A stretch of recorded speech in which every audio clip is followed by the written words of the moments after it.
Alright, so now that E3 is officially done and buried and over and all the news has come out of it, we've had time to watch the videos and process and meditate and whatever the hell else we do when it comes to this kind of news. We also killed Nixon. We also did kill Nixon. How do people feel about E3 2015? I actually was really excited. I was actually, you know, as you guys remember from last time, I was pretty critical, but holy shit, like, there were a lot of cool stuff. No, it's, I want to call it E3 2015 the year of everything is a MOBA, because I think literally everything I saw was a MOBA. Like, hell, Halo has a MOBA mode now, which is really terrifying to think about. So, Jeff, as a resident MOBA expert, how do you feel about everything being a MOBA now?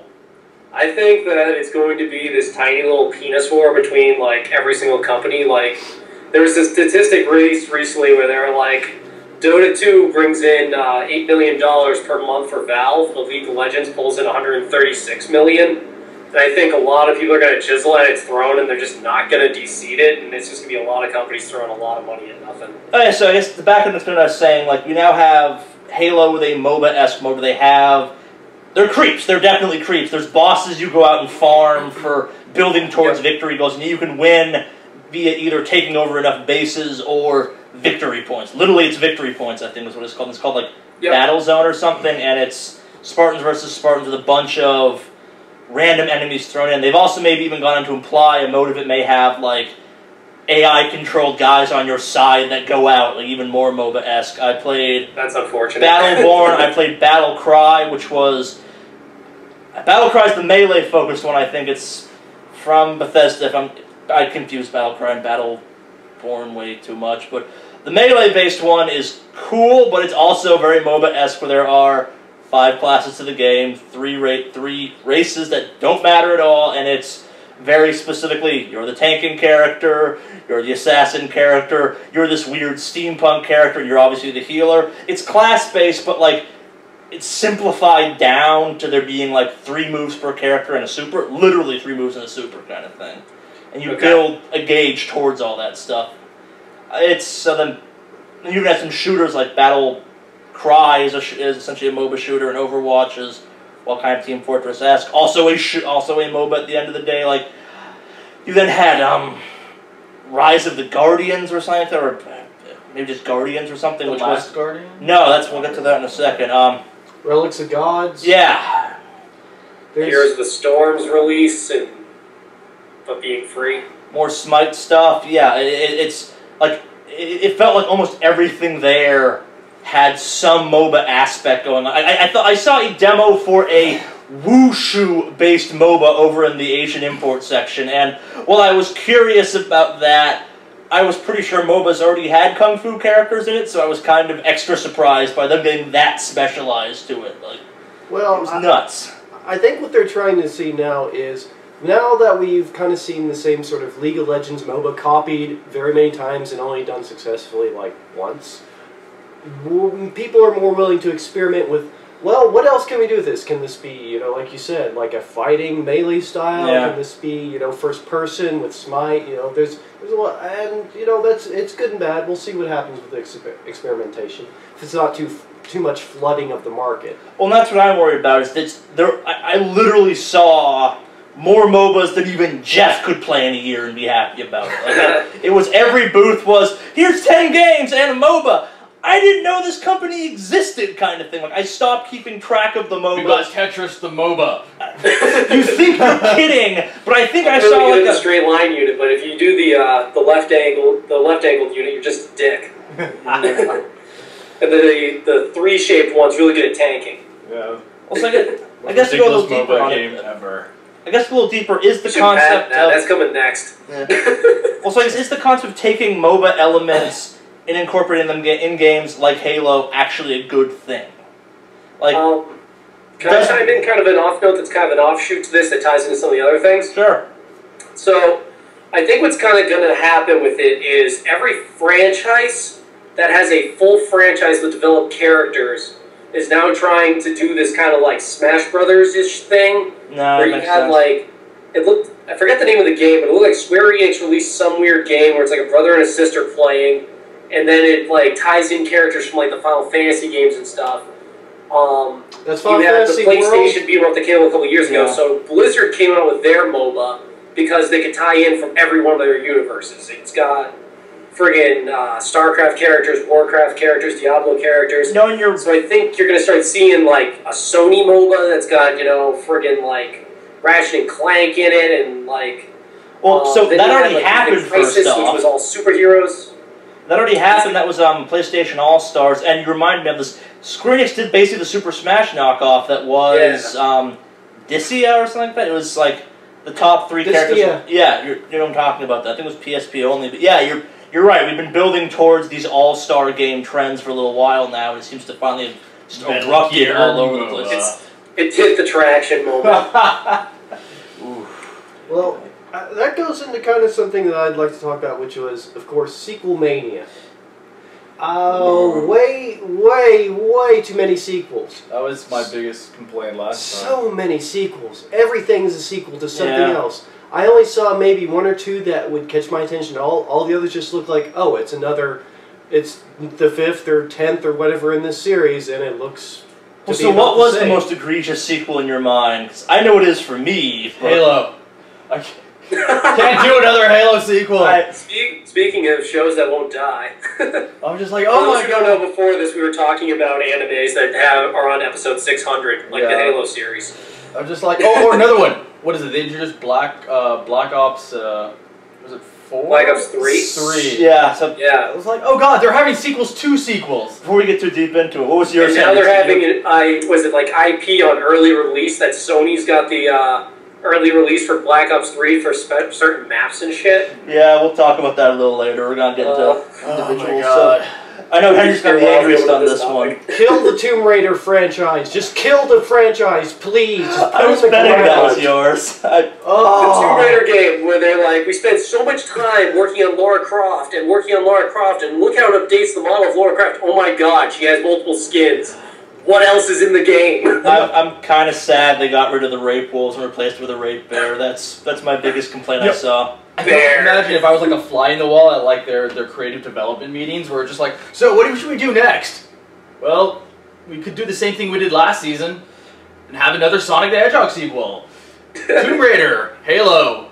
I mean, it's just like, when it would look like E3 2046, Halo 13, or at that point, Halo 24. Yeah. Well, so We finally reveal how Master Chief looks underneath the helmet. I guess like we can make the argument whether or not companies should be allowed to make sequels indefinitely for franchises that make money. Well, but so it'll eventually bottom out. I think it will, but at the same time, like is E3 the place to show that off? Like we know a new Call of Duty comes out every year. We know a new Tomb Raider was coming after How Old the Tomb Raider. Should they try and move that stuff out of the show where like they announce it and it's like, no, it's Tomb Raider. Maybe we'll show it at our press conference or we'll show like a 10-minute segment, but don't make it like a giant big deal at the conference. What it is that they're running out of A lot of ideas. sequels get announced beforehand. Yeah, Yeah. They're running out of ideas. They're in this creative lull. And eventually what's going to happen is at some point, maybe not now, it's too early, but at some point people are going to get disappointed in the sequels, and then eventually someone's going to come up with a really new creative thing, Yeah. and then everyone will blow up. But I mean, the sequel stuff has been going on for a while. Like Nintendo, everything runs on sequels. Nostalgia. Yeah, and then of course the trump card, which is kind of ironic because it's the positive thing about E3. But the trump card is like, well, we can't pull from recent sequels. Let's pull old dead franchises and bring them back to life. That's as good a segue as I'm going to get out of any of you guys. So going from, we're kind of annoyed by some stuff to, what was the holy crap moment for everyone in the show? Henry, you start. I have to say, like, Ashen. Ashen is doing it for me. That game looks absolutely fantastic. I like the idea of this sort of co-op. They call it a passive multiplayer, a bit like Journey, I suppose. Yeah. But the way it looks, the art style for it is very distinctive. It's not going for hyper-realism. It's not going lazy with 8-bit. It's a very cool look to the game. It sounds neat. It has an open-world gameplay. It sounds like it's also going to have some roguelike elements in that some of the terrain will be dynamically generated.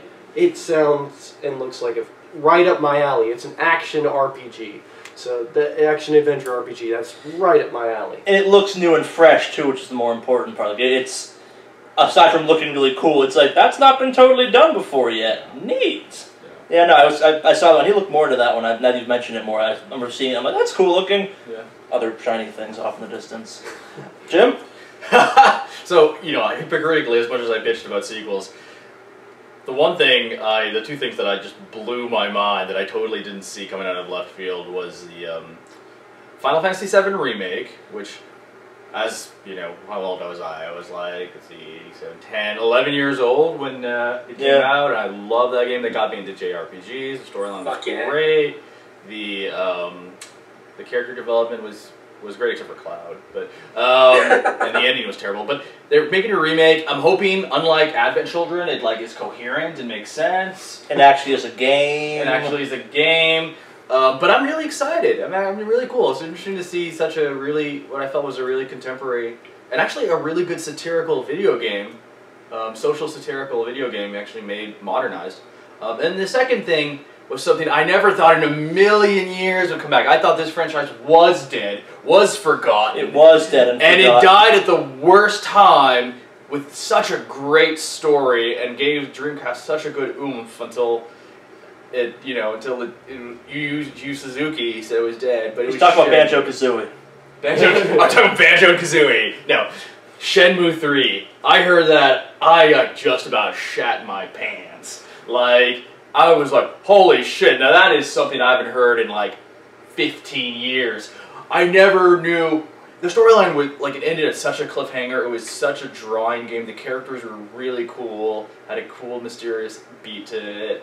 It combined, Japan and ancient China in this really interesting cultural overlay. It was just an awesome kind of, early proto-fighting style RPG with, above all, a great story and a really developed world, and I was just so happy. After 15 years, I could finally find out what the hell happens to Lan Di.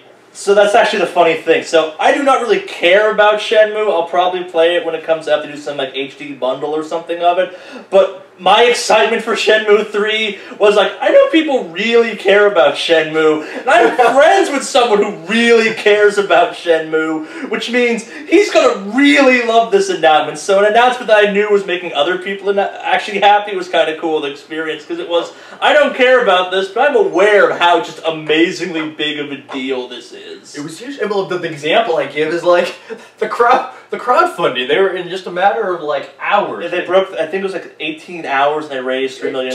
18 hours and they raised over 2 million hours, and they still had 30 days left to go, and I think 2 million was their goal. So it shows you that, if you are going to bring a franchise, make sure it's been dead for about a decade and a half, with good nostalgia factor. Well, so I guess we can branch off some to a side topic. Was that nostalgia, or was that just we want this franchise finished at that point?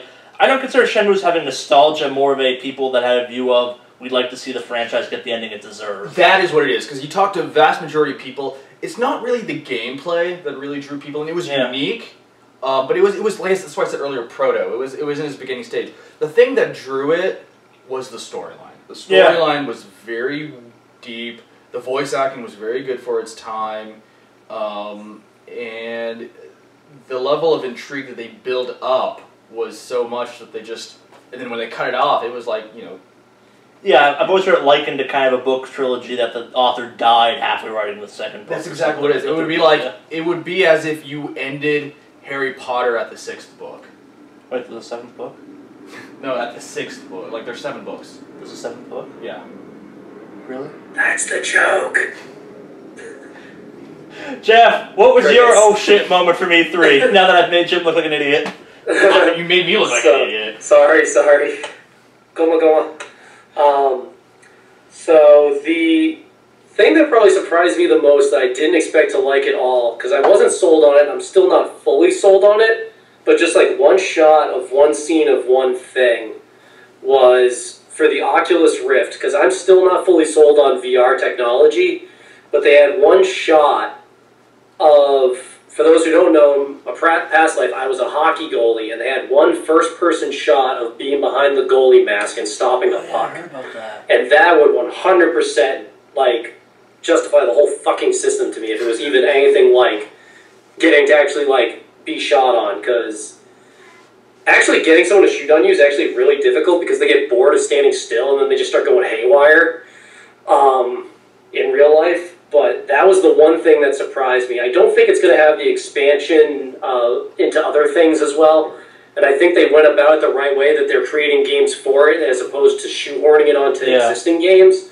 They're giving it its own, like, market of stuff, which is better. Like, the games are designed for it instead of just, like, you know, here's that game you already had, except with a real shitty 3D throw on, like, which they currently do. Yeah, and it gives the game a sort of like a it makes you want to buy the system because it's unique. Well, we're going to talk more about VR in a little bit too. That'll be the next major topic we move on to. So, hold any thoughts on this one as we get through this. I guess to finish this one off, my oh shit moment was actually a game, and I went into E3 wanting to see something that made me go, that is something I want, and that looks really new, and it was Horizon, which is the mech hunting game. That does look nice. Like, it was this, okay, where are they, it's post-apocalyptic in the annoying way. Oh, it's the green post-apocalyptic, that's good. Okay, it's a hunting game. Oh my god, we're hunting Zoids! Holy crap, we're hunting Zoids! Take my money! Can you name your main character Blitz anyway?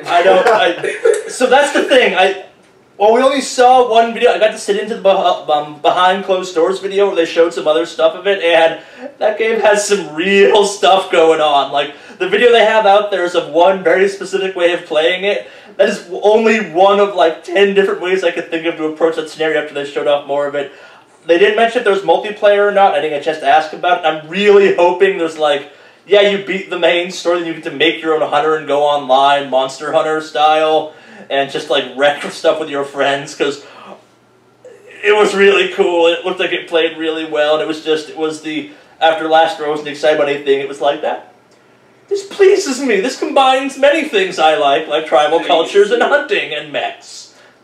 And it's cool to see something from a company like, actually, it's Guerrilla, who's made basically nothing but Killzone, has amazing looking games, but never had a really adventurous game like this, and I don't talk about this much on the channel, but I love when game companies take a risk where it's like, this is something we've never done before. Well, I mean, and you expect to see it from, like, these younger, fresher companies. Yeah, no, it's neat to see an experienced, really established company go, we're going super saturated colors, we're going nature, and we're going mech hunting simulator. I have to admit, I watched the, okay, there's two questions that were running through my mind when I was watching the preview. One of them was, who the hell would fucking design, like, robo-giraffes and like T-Rexes? And then two, what are you gonna hunt them for? Like, you're not gonna eat them. So they touched on that some, but I'm not gonna get super in the weeds. We'll do some videos that are kind of highlights of stuff at a later date for all these things. I have to play a bunch of this stuff, and nevertheless, it looks good. It looks really good. It looks good. So I guess rolling from our highs of E3, what were our lowest of lows? We've already kind of covered the oh shit moments that were negative, but, like, what was the, and I'm not watching this yet, I'll start this one off with the Rare Collection, which I want to care about the Rare Collection, but I don't care enough about the Rare Collection. Like, it was the only big thing that came out of Microsoft, and I just didn't, it's like, okay, yay, Nostalgia HD Remake, I'm sick of this by now. Rare has, like, a cutoff point in its history where all of a sudden everything it makes is horrifically bad. I got stuck. And not just, like, a little bad, like, oh my god, I want to cut my thumbs off and not play video games anymore bad. I got stuck waiting in line with some guys that I guess do, like, a podcast or something for Microsoft, and hearing them try to sell how amazing the Rare Collection was maybe the funniest half hour of my life at E3. So it was like, no, Battletoads is awesome, and I'm like, I like Battletoads. No! Banjo-Kazooie, yeah, Banjo-Tooie was great. They had to add the grab ledges in the second one. Like, that's how bad the first one was. Yeah. GoldenEye, not made by Rare. Like, you're just yelling Nintendo titles at this point, dude. What about Wizards and Warriors? That game never gets any love. Oh no, that's Game Freak, not Rare. My bad. Yeah. You know Okay, so Henry was giving me quite the look when I asked that, when I mentioned Rare. What's yours? I don't know. I guess just seeing another glut of 8-bit laziness, this time out of established big studios. Yeah. They're just turning back and saying, oh yeah, we'll just make some 8-bit looking games and try to capture some more of the very, very last nostalgia. Just squeeze every bit of blood out of that poor little stone. Just, yeah, please, no more 8-bit stuff. No, none. I'm done with it. I have some games that are 8-bit, you know. No more, please, none. Yeah. Graphics got better for a reason. Jim or Jeff, who wants to go next? You want to go, Jeff? Sure. So there's a couple. I've got 2 games in mind where there were things that I'm really like about. Go for it. So I'll let you guys decide. Which one should I talk about first? Kingdom Hearts or what's it called? Or Doom? Go with Doom first. Because I have choice words about Doom. I've played old Doom games, and I hang out with a hardcore Counter-Strike player who was also a hardcore Quake player. Hardcore. Yeah. I've played Doom 3 with him. I've watched it. It is hilarious. And that did not look like the Quake engine in the fucking slightest. I don't think it is looked the like Quake a friggin' engine. like it looked like they took the Battlefield engine and slammed it into Doom. I actually talked to that same friend. I was like, dude, what the hell? And he's like, I don't like how much of the game it spends without your gun. Like, the amount of time all of a sudden, gun's gone, climbing a crate, gun's gone, pulling people's hearts out. Like, Oh yeah, you're right. doesn't feel right in the slightest. Yeah, they got the gore right. They got the... It's way too fucking bright for a goddamn Doom game. The, like, dark corridor-ness of, like, okay, I'm stuck in here. I know Charlie's a fan of the duct tape mod. I'm not, because I like that, oh shit, I'm scared. Like, this is, like, claustrophobicness that caused. And it had none of that. The, like, QTE, like, friggin' insta-giving deaths are annoying. Like, it's so far removed from the things that Doom 3 had. Also, they completely removed, it looks like all the, like... In Doom 3... you could go up to a panel and, like, all of a sudden your cursor would turn into, a mouse cursor. And you could, like, click on things and read journal entries and stuff, and that's how you got all the, like, specials, updates, and extras. Yeah. I didn't see none of that shit. In their defense, get to the chainsaw. Yeah, they did that. It wouldn't be a Doom game without one.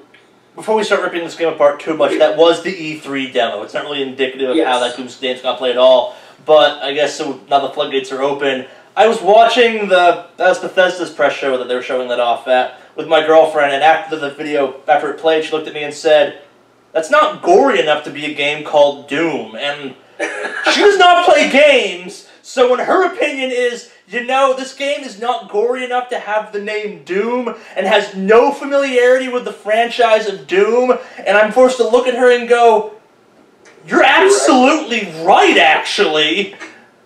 It's a weird moment. Doom, I expect bunny hopping and crouch jumping and all these things that, yes, we're kind of past that, but I kind of wish we'd go back a little bit, like even just once. No, it just looked slow and kind of clean. Like, she looked at it and said, like, how is this different from Destiny? Like, Destiny looks like it's more fun, and that's the Destiny fight, but, like, she made the very good point of, does Doom even need to exist without even knowing if Doom needs to exist? Like, if you're capable of unimpressing someone who doesn't have to care about or shouldn't care about something, you've really unimpressed some people. Like, it was a weird moment for me.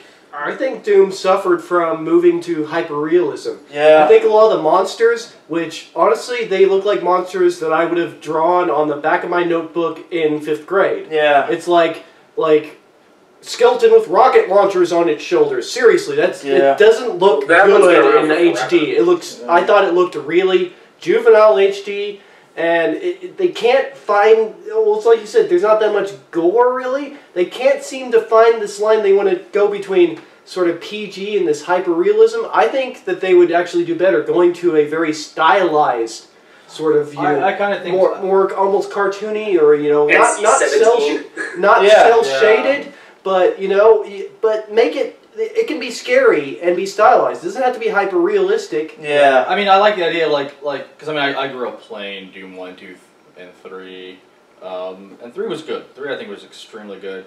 I mean, I still remember the old codes, IDQD, IDKFA. Yeah. You know, but the thing about the Doom thing was, I don't know. I think it'd be nice if, because there was a scary element to it. There's a scary element with the action element to it. It was like Silent Hill meets Day of the, or what is it? Left 4 Dead. Yeah.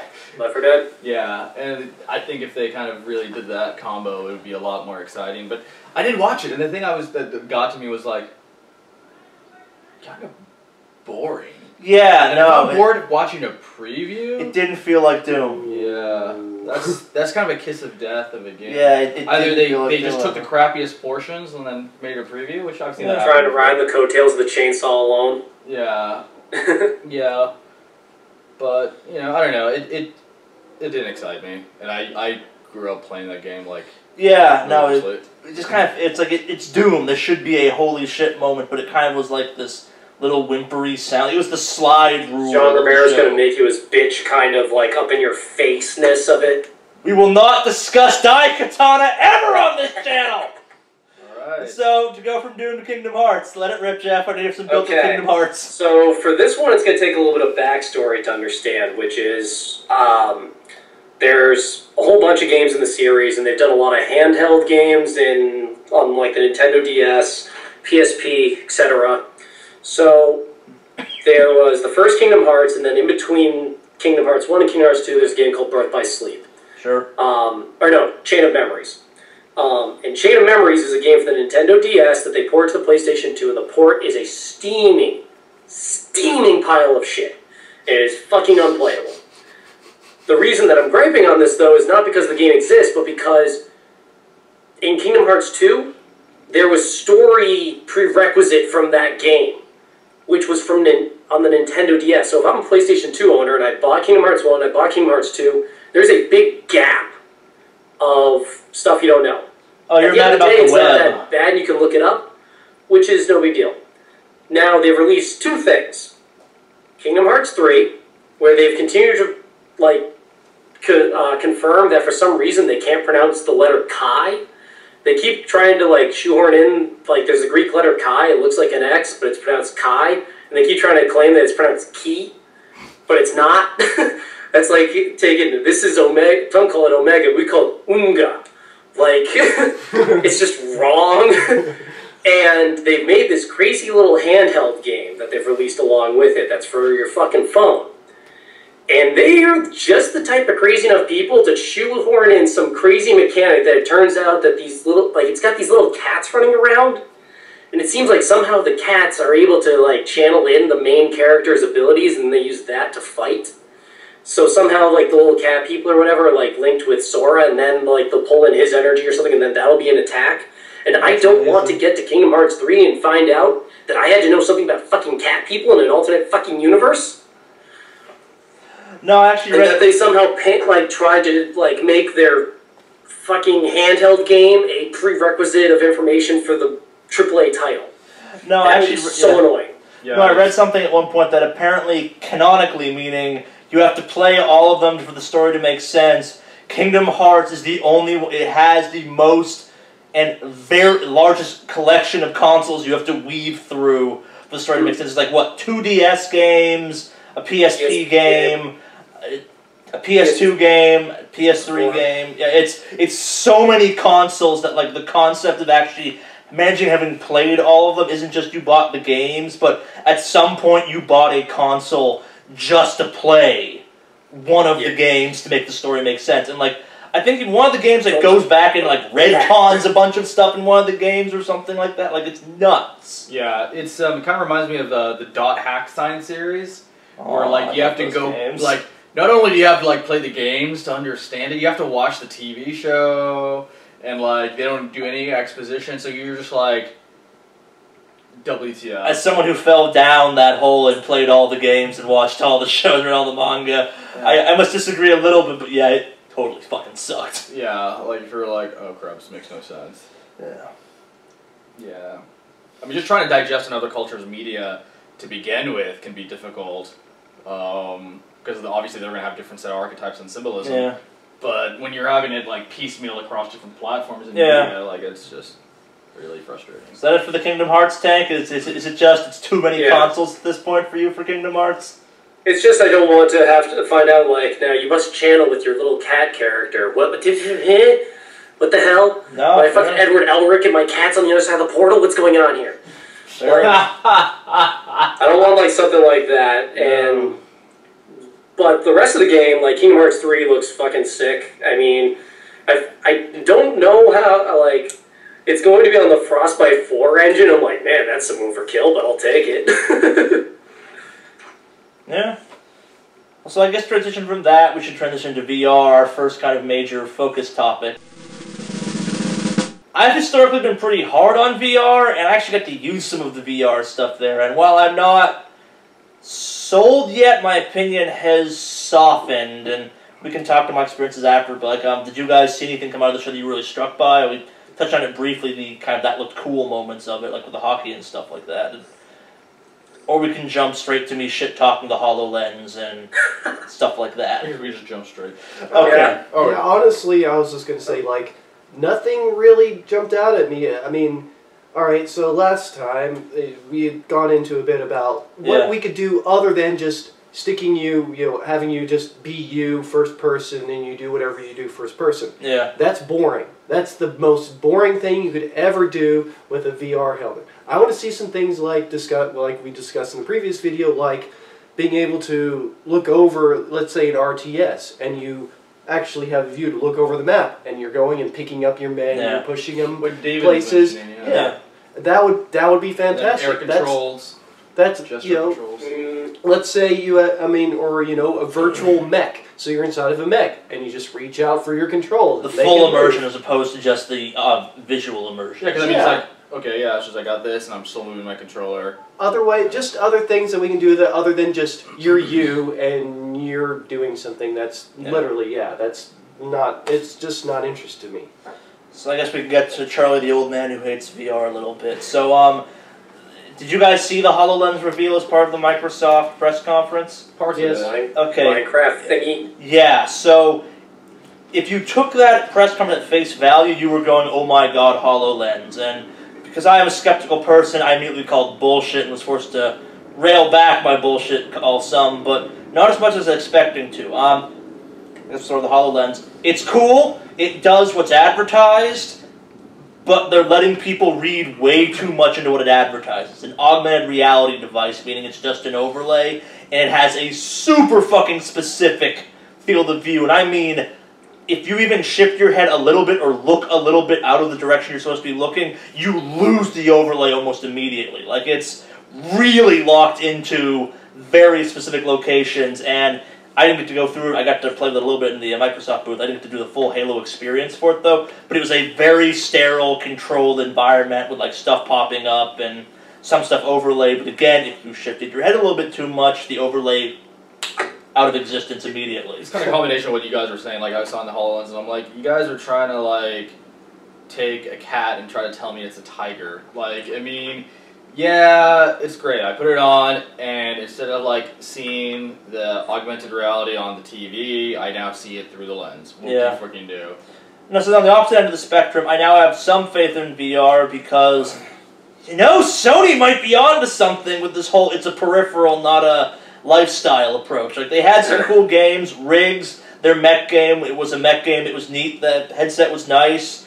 I wish I got more time with some of their other stuff. They had a 3D puzzle game that I heard was mind-warpingly insane to play, which I'm a little sad I didn't get to play, but, like, the fact that they're selling it like a Kinect, where it's like, you don't have to buy this, but it's cool if you do, kind of thing, feels like the right way, and the fact they're basically they're being very upfront for, these are the games you play with it. It doesn't work for anything else. It's really funny, because what you're saying about that is the exact opposite of what Jeff was saying about developing games for it, designing it, using it as your central, as opposed to your peripheral. Yeah, it's... And so you guys are having the opposite. They're really having the right track of... I think we're saying the same thing from, like... different perspectives. From a different perspective, because I was saying make the game for that. He's saying they're making the game for that, but Sony's not making every Sony game about it. They're making sure that only its specific peripheral outside games get the. Okay. No, it was very much kind of these are the Sony Morpheus games in one corner of their booth.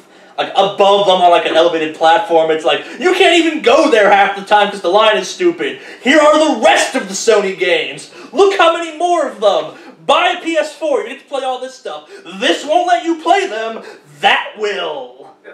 Like, imagine if they took the Ratchet and Clank game and tried to slam VR onto that. No, and that's the thing. I heard a bunch of interviews with people, I've done some research, and there were some really positive VR experiences at E3, but there also were some ones that were very, I don't want to call them sort of lies, but they were enhanced by, the most famous one I think is the zombie one, where they actually had, you were in a wheelchair, chair thing or something, you felt like you were being moved, but you weren't, but they were like, they had it move, the chair moving, and they had like people come up and grab you, and zombies were supposed to have grabbed you and stuff like that. It was a very scripted thing, and they talked about how great that immersion was. But they added on to... But that's just it. What am I going to do? Does my Oculus come with like 5 actors, a wind machine, a hydraulic lift for the price of $500? Like, do I have to feed the actors then? Like, it was like every really positive VR experience I heard about was either support technology, like the skid floor that you could run in directions and it would translate to your gameplay. You could hold the gun and stuff like that, and it would translate to the gameplay, which is cool. But that's stuff that's extra money spent into VR or a separate system. Like, and the coolest stuff I heard about was like, here is this 4x4 booth you have to set up in your living room to really maximize the potential of this VR system. Yeah, and it was cool, but. Who's going to do that? Is that really marketable? Well, so I think it really speaks to the concept of this might be the new arcade cabinet, essentially. Like, this is what you're going to see in David Buster's and arcades that want to remain viable, because you sell it like a premium ticket, you sell it 15 minutes, and you have like a 8-man death match in it or something, and that'd be neat. It really did spell out the concept of this really might not be for everyone. Yeah. No, it's going to be a very specific market. But the one thing that will make a difference is, one, easy to use, unlike what you're describing, like something like a plug and play type thing, like a controller. Yeah. And the experience is pretty seamless. Then I think it would have a lot of applications beyond just first-person shooters. And you had air gestures and stuff like that. One thing I think would be a great application that wouldn't be that difficult would be to take something as terrifying as like a Silent Hill game and make it first-person through the VR. So PT essentially versus via VR. Can you imagine that firsthand? You put yes, I can. with the Oculus with those wrist thingies. Imagine like a Final Frame or something camera horror game where you actually hold your hand up. Like, that'd be fucking neat. Well, so here's the big rumor from the show is that Sony's working on something called like the Sony Skin or something, which is a VR power glove essentially, where it's an interlay for over your hands. And it's so bad. I'm not sure I totally believe it. Like, the ongoing rumor of the show was they weren't showing it off, but there's totally development for basically skin gloves that make your VR experience tactile and stuff like that, which, if that's really real, that might be what pushes me over into the, okay, I'm curious. But it was also Sony who was working on it for the Morpheus, which again goes back to my... Sony really seems to understand this concept of, we are making this so idiots can use this, and not someone who has a minor in computer engineering, which, like, it even comes down to the fact that, like, the Sony presentation for it was, here's the VR arcade. The Oculus booth was this weird, abstract, hanging light bulb, high-concept space that just, it was like, I don't think I'm allowed in there even. Like, I'm just a dirty gamer. Yeah, it's just not going to get that well, I mean, that's essentially what Nintendo's been trying to do. I'd like to see if they're going to, when they decide that it's time to go into the 3D market, because when they go in, I expect something really special from them. Something experimental, something for everybody, something that's easy to use. Again, I'm going to bring up the Wiimote again. Look at that. A piece of hardware that everybody said was never going to work. Oh, we hate this thing. And then it comes out, everybody loves it. It's hardy, it's strong, it's cheap, it does what it's supposed to, has plenty of add-ons. They even added that, the Wii Plus add-on to make it even more sensitive. Still rugged, still affordable. This is, I think, whenever Nintendo decides to hop in, it's going to be something really special. It's going to be something priced well, and everybody's going to get it.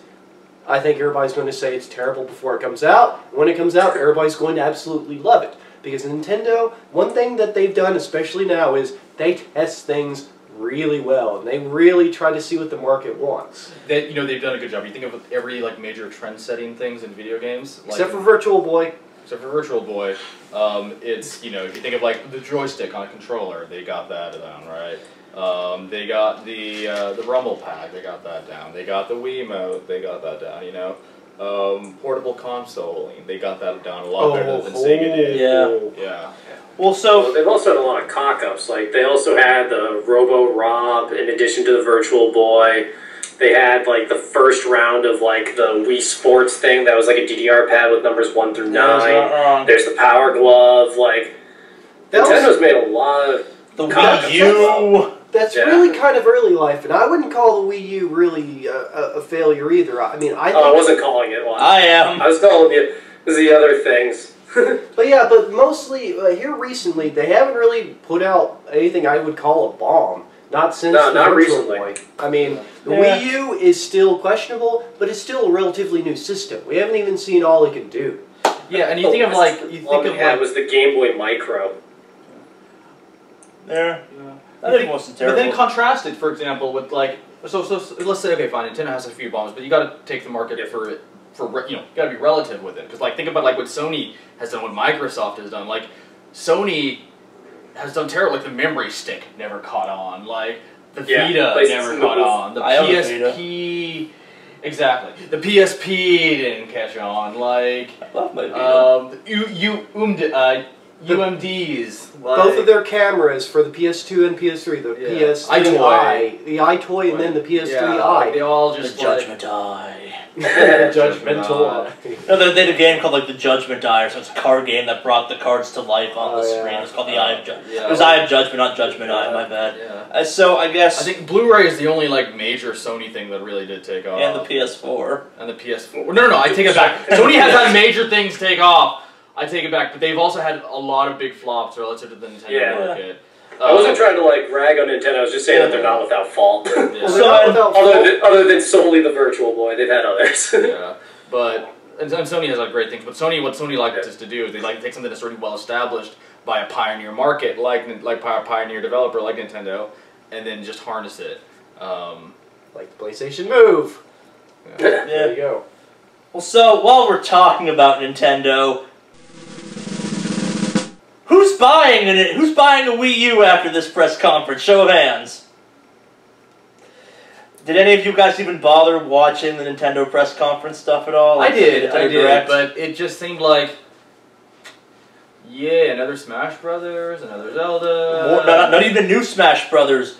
DLC for Smash Brothers. Yeah, I was okay, you guys are kind of bringing, Mario you should just Maker. rename Nintendo Shigeru Miyamoto Land. I mean, Thank you for being also apathetic about Mario Maker. As someone who actually dislikes Mario Maker actively, I was oh, Mario Maker looks awesome. I'm I don't care about Mario Maker, and I own a Wii U, and I'm always looking for excuses to buy stuff for it. I mean, the thing is, the only reason that I even saw it at all is because I was watching Nintendo World Championships. Yeah. Some of my speedrunning friends are in it. Several of them were in it. Yeah. And that's about it. But I was kind of unimpressed with the newer games that they kind of shoved into the championships. And, and I looked at Mario Maker and I was that's not a game I would buy. It's a game I might, pay $5 for on a network, but certainly not ponying up a full amount. not $60 or whatever the market standard is. 2 a.m. at a 7-Eleven in a bin. Yeah, that's what that felt like to me. You're not wrong. The thing, Microsoft, same way. Microsoft didn't really... Well, we'll get to Microsoft in a minute. I want to talk about Nintendo a little bit more for now, because I got to play Star Fox. How was Star that? Fox! Holy fuck, they fucked Star Fox up. Oh, no. So, it's...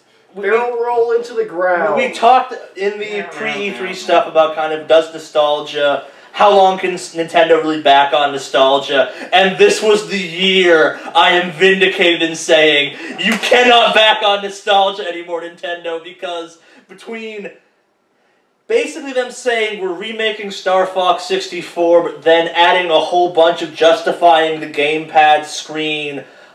So to back up a second, for those of you not familiar, the Star Fox has precision, has multi-split aiming, where you now control the ship with one joystick and control aiming with the other joystick on the Wii U.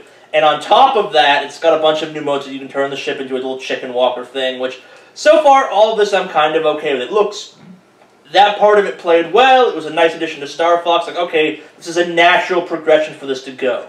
The issue is, they have precision aiming now, and that doesn't sound like a big deal except for the fact that that happens down here on the gamepad, which means you're either stuck holding your gamepad up like this, or going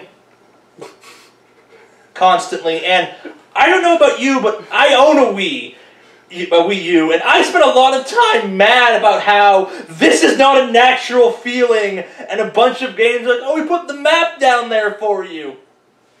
Thanks, Nintendo. And you can also say, oh, it's not, there's some rumors about how it's not locked and you don't have to use it. It really felt like you had to use it, and there were entire sections built around you kind of being in like a zoomed out isometric angle where you were supposed to be kind of like looking up occasionally to dodge around, but mostly like shooting down at extreme angles. Like it was, if Nintendo could make any game that would make me be really happy, it'd be Star Fox 64 2 kind of thing. And when that started off, it was like, oh my god, they're making an actual Star Fox game again. And then the more I saw of it, the more it was just, ooh, y'all gone fucked up a little bit. Like and playing it, like it felt a little weird. Like, okay, yeah, the double joystick felt weird. You can get used to that. But really, this dual screen thing they're pushing right now had me going from, yeah, Star Fox 2. I don't know if I want to DS. At least it's not Star Fox Adventures. The thing with DS, though, is the dual They're right screen. next to each other. They're next to each other. Yeah. Like, no, that's one thing I didn't know. Like, one thing that would have been great is if you had, like, a corner PIP screen that mirrored the small one, so that way you could at least just be staring at that. And then all of these would be better. All of these are good ideas.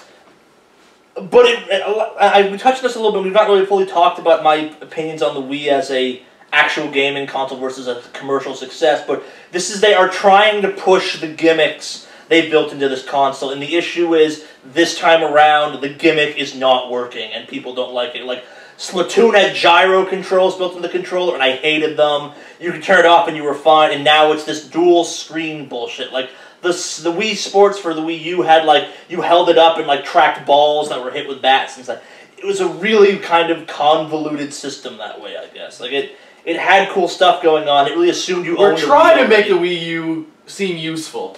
It really goes back to this idea that the Wii U should have come out when the Wii did, and this extra gamepad thing should have been an expansion to the existing Wii. Like, it really goes back to this hate topic I have where the Wii was only half a console, and the Wii U is completing the Wii, really. Like, this is the potential the Wii existed with, but now people don't care enough about the Wii, and I've now bought a separate console for the full potential of the Wii. Honestly, I find the whole Wii mode, the Wii U mode, just unnecessary. Yeah. It's just really what it is. I mean, it's like, we spent a lot of money to create this fancy screen. You could only hook one of it up. It's not standalone.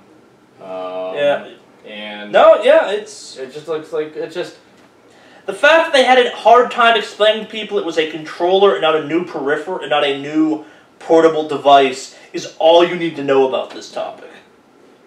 Well, that's the thing, as you said before, Nintendo is not immune to messing up.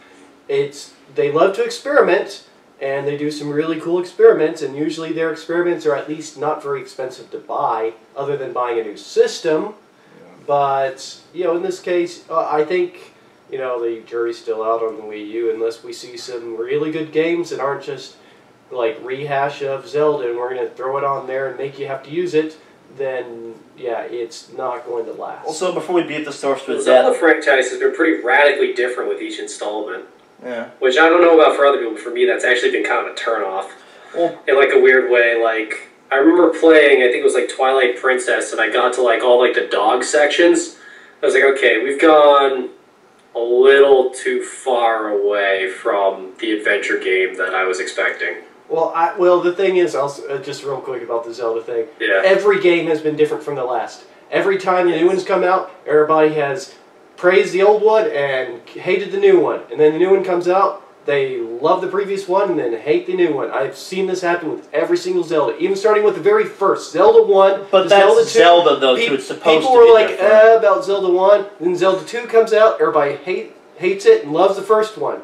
Then Ocarina of Time comes out. First there's some hate for it. Oh, it's not going to be good in 3D. We love the 8-bit ones. And then everybody, of course, Ocarina of Time, great game. I see this. Like Ocarina of Time is probably the one that people talk about the most. I feel like The fact that Nintendo, I think yesterday was talking about on their Twitter was like, you can buy the best rated Zelda game of all time, and it's Ocarina of Time on their Virtual Console now. Like that's in some ways telling. A game that came out 20 years ago, 19 years ago, is the pinnacle of the Zelda franchise. Well, so and I guess to not beat Nintendo up too much because we can do that for hours. Any of you guys, Samus fans, any of you really love the Metroid franchise? Let's not talk about the Metroid franchise. Metroid Prime is great, nothing else. Well, you know what was wrong with Metroid up until this point in time? Samus Aran! Nintendo's finally giving you a Metroid game without Samus. They fixed it! Hunters, yes. No. Worse. Nondescript white power armor people that shoot a ball around, but they're calling it Metroid. Yep. Okay. Yeah, they're out of ideas, aren't they? Yeah. See, the hardware they're still experimenting, but software not so much. No, I think this was the proof year of you can't stop jerking us around. Like the Zelda stuff was kind of uninteresting. Like this was the year of here are these franchises you love. Every year. But this was the year it finally broke our backs. Yeah. I think this is the year where it's like. No more. Well, you know, when they did bring the franchises back, what they would usually do is there would be a couple year gaps. Yeah, and kind of like Final Fantasy VII or like Shenmue. Yeah. Shenmue is a little different because that's really like a Shenmue cliffhanger. does not count in this conversation. Yeah, it's like a cliffhanger that you're going to finish the story to. But like Final Fantasy VII, you know, they wait a while. It's like here, it's like I think for the past 15 years they've just been hammering us with like. Well, the thing as well with the Final Fantasy VII game is people have wanted that particular one for a long time. That's true. There's been an actual demand for Final Fantasy VII. Yeah. I don't remember anyone pick. I don't know why I'm railing on Nintendo so much. I love Nintendo games. I don't remember anyone picketing for yet another Mario game. Yeah. Well, so do we have more bile to spit on Nintendo right now, or are we kind of all out at this point? I'm exhausted. I'm done. I'm good. Right. Sorry, Nintendo. We still love you. Yeah. Keep experimenting, please. And experiment in your software, please. Yeah. We still love you. We just, you know, some people have bad years. Yeah. Some people have good decades. That's Nintendo. Yeah. Yeah. So I guess moving on from Nintendo to, you guys want to do Sony or Microsoft next? Microsoft. Okay, we'll do Microsoft. We'll finish with Sony. Just go. I'm not even going to try and direct this one because there was so much good and so much bad in that press conference and just overall their presence at the show. Unimpressed. That's where what I walk away from Microsoft. With as big of a company as it is, with as many development teams, separate development teams like Bungie and whatnot, unimpressed. That's where I stand. Another Halo sequel, shitty unreliable consoles.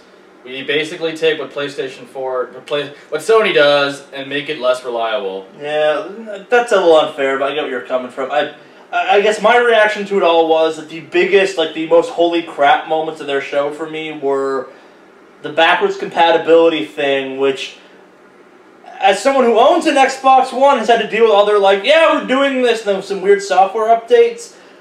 I want to be excited about that, but I have no clue when it will actually start happening. And they're like, yeah, there's a list of games and blah, blah, blah, and they're now pushing it onto the publishers and developers have to flip a switch to make it backwards compatible. Like, it sounds like a really good way for me to fry a console by accident. Oh, yay! And then the other thing is, yay, we're doing something that we should have done years ago. Well, so, and it's like... You know, or everyone's complained, I don't even remember the game, but when you have something like a DLC that comes on the disc, and then they just have to unlock the content, if they're not changing the hardware out, that means it was there the whole time. Well, so it's even And the fact that they just stranger. locked this away is fucking utter bullshit. Oh no, this is super strange actually. It's basically whenever you do this, you launch a game on your Xbox One called Xbox 360 like Simulator or something, So it's and emulated? then it's an Emulation. emulator on your Xbox One. That's what it is. Like if you put an Xbox 360 disc, you have to download stuff to make it. Or it's like I said, it's emulation. it is that's all such a is. weird. It really is an emulator, which Yeah, makes it absolutely. even stranger. And I really hope the hacking community goes nuts with this because this could be amazing. It could be. It could be like, you know, you could like easily make user-based games or something. PS or make 1000s all over again. It could be amazing. I don't know. Or it's just like, yeah, it's like Nintendo, or like when Microsoft came out, it's like, our consoles are going to have less Ring of Deaths. Yay! Thank you for not making it as shitty as it was. Does anyone remember what the statistic is on the number of people who use backwards compatible games? It's not good anymore. Like that's the thing. I think we learned last console cycle that we don't really care about backwards compatibility the way we think we do after you get past the initial round of rollouts for games. Like once they start dropping off the availability for cross-console stuff, you don't care anymore. Like, to put it in perspective, NHL 15 is only available on Xbox One, PC, and PS4. NHL Legacy is basically last year's game updated with new stats, but it's not anywhere near new kind of thing. Like, we've now entered we're phasing out the old stuff, which we knew was happening eventually, but the lack of outrage this time around really should speak to how little people care about backwards compatibility. Like, I don't know. I think I'm having to disagree with that. I think now, yes, if you own the games already, like you're probably already going to have the old console, so it's probably not going to be that big of a deal. But for a lot of people, there are a lot of great titles that I would like to play on the old consoles. Or not only that, like kind of with similar to what you mentioned with the Kingdom Hearts issue, like that's not the same issue, though. it's not quite the same. But you're obviously talking about games. different consoles. But like let's say, you know, if I'm playing like GTA 5 and I want to find out what happens in GTA 4, I don't want to have to buy like another console for it, or if I want to play like figure out what happened in like the past story of another game or something like that. Like I think you're putting too much of your own opinion into public opinion on this one. I don't know. It is my own opinion. But it's not. And the other thing too is it's not like it's that difficult to implement backwards compatibility. That's not true. That's not true. Having actually worked in a development company, Alright. that can be a horrible, horrible pain. Just cross-console is enough of a nightmare. And seeing as how like the hardware for each new one is very different. Now it's starting to become more similar, but the software, it's like the drivers, it's so different that the backwards compatibility thing, it can be a complete and utter nightmare. Yeah. This is why I'm a PC gamer now. This is why I use Steam almost primarily. I was like, I came to a point. I was like, man, I'm not gonna buy a console ever again. But it just the same old stuff kind of keeps happening. And Well, and to rewind some, like the initial PS3 had backwards compatibility, and it was causing Sony just massive financial losses because making it backwards compatible was super expensive and really wasn't utilized. Like Jeff, you had a backwards compatible PS3, right? Yep, still got it. Yeah. How much of the backwards compatibility did you use though? Like 2 years into. Me, I use it all the time. I was playing Kingdom Hearts 2 on it last weekend. I play Resident Evil 4 on it all the time. What if I told you both those games were available on the PS3 as well?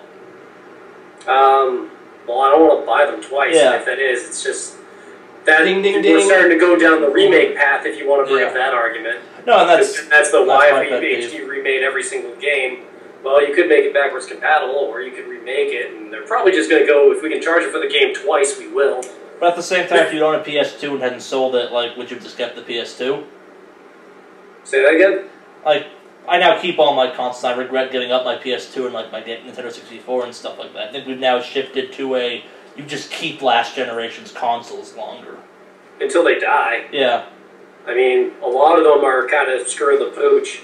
Especially when you have, like, old things. Like, I've gone back and, like, I've found my own Pokemon Blue cartridge. Like, holy shit, I'm playing the crap out of this, but the fucking battery's dead in it. Yeah, I could go ahead and replace that, but it's like, there's some old technologies that we depend on that, like, I know from watching things like you who find, like, old arcade machines are like, oh, what a great find. And then they find out the AA battery in the back of it corroded and ruined the entire machine. Yeah. Like, there's some level of, like, They don't last. My N64, like every N64, you have to try and start the game 60,000 fucking times. That also happened when they were new, so that's just the part of the experience. That was design flaw, I think. I don't know. I haven't really researched the topic. Cartridges, they're great. Yeah. PS2s also don't last forever. I know plenty of people that, you can put the disc in and...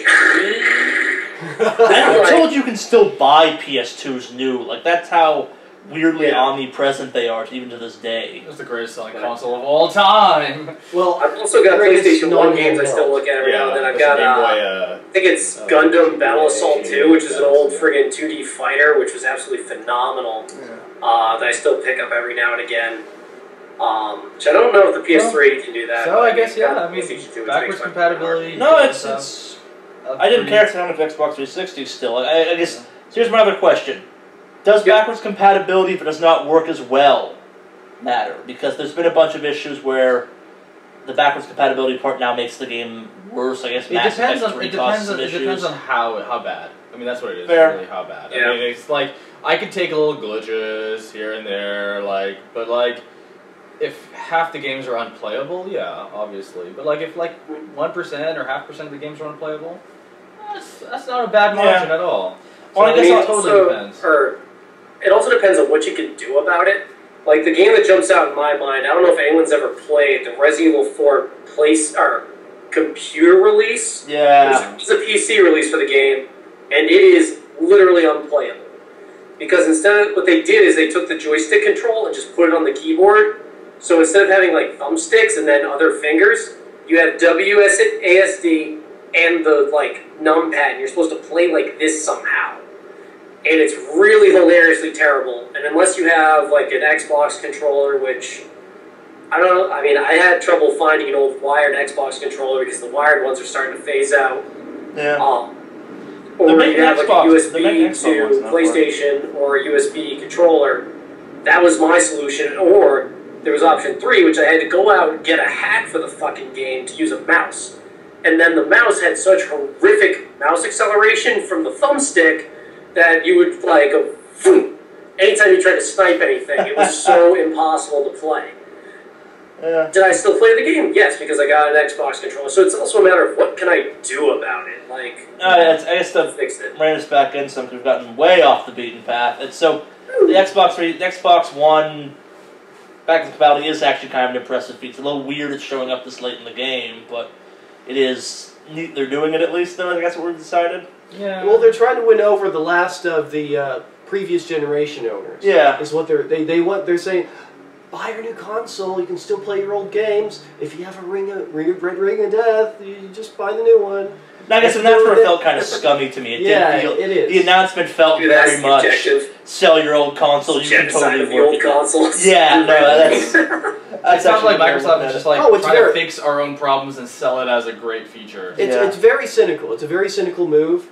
Like I said, it's literally just trying to eat the last of those hold-offs who have thought about the Xbone, but not really. I guess so. That's the dumb question. In any of your cases, someone who owns all of them, so it doesn't matter to me anymore.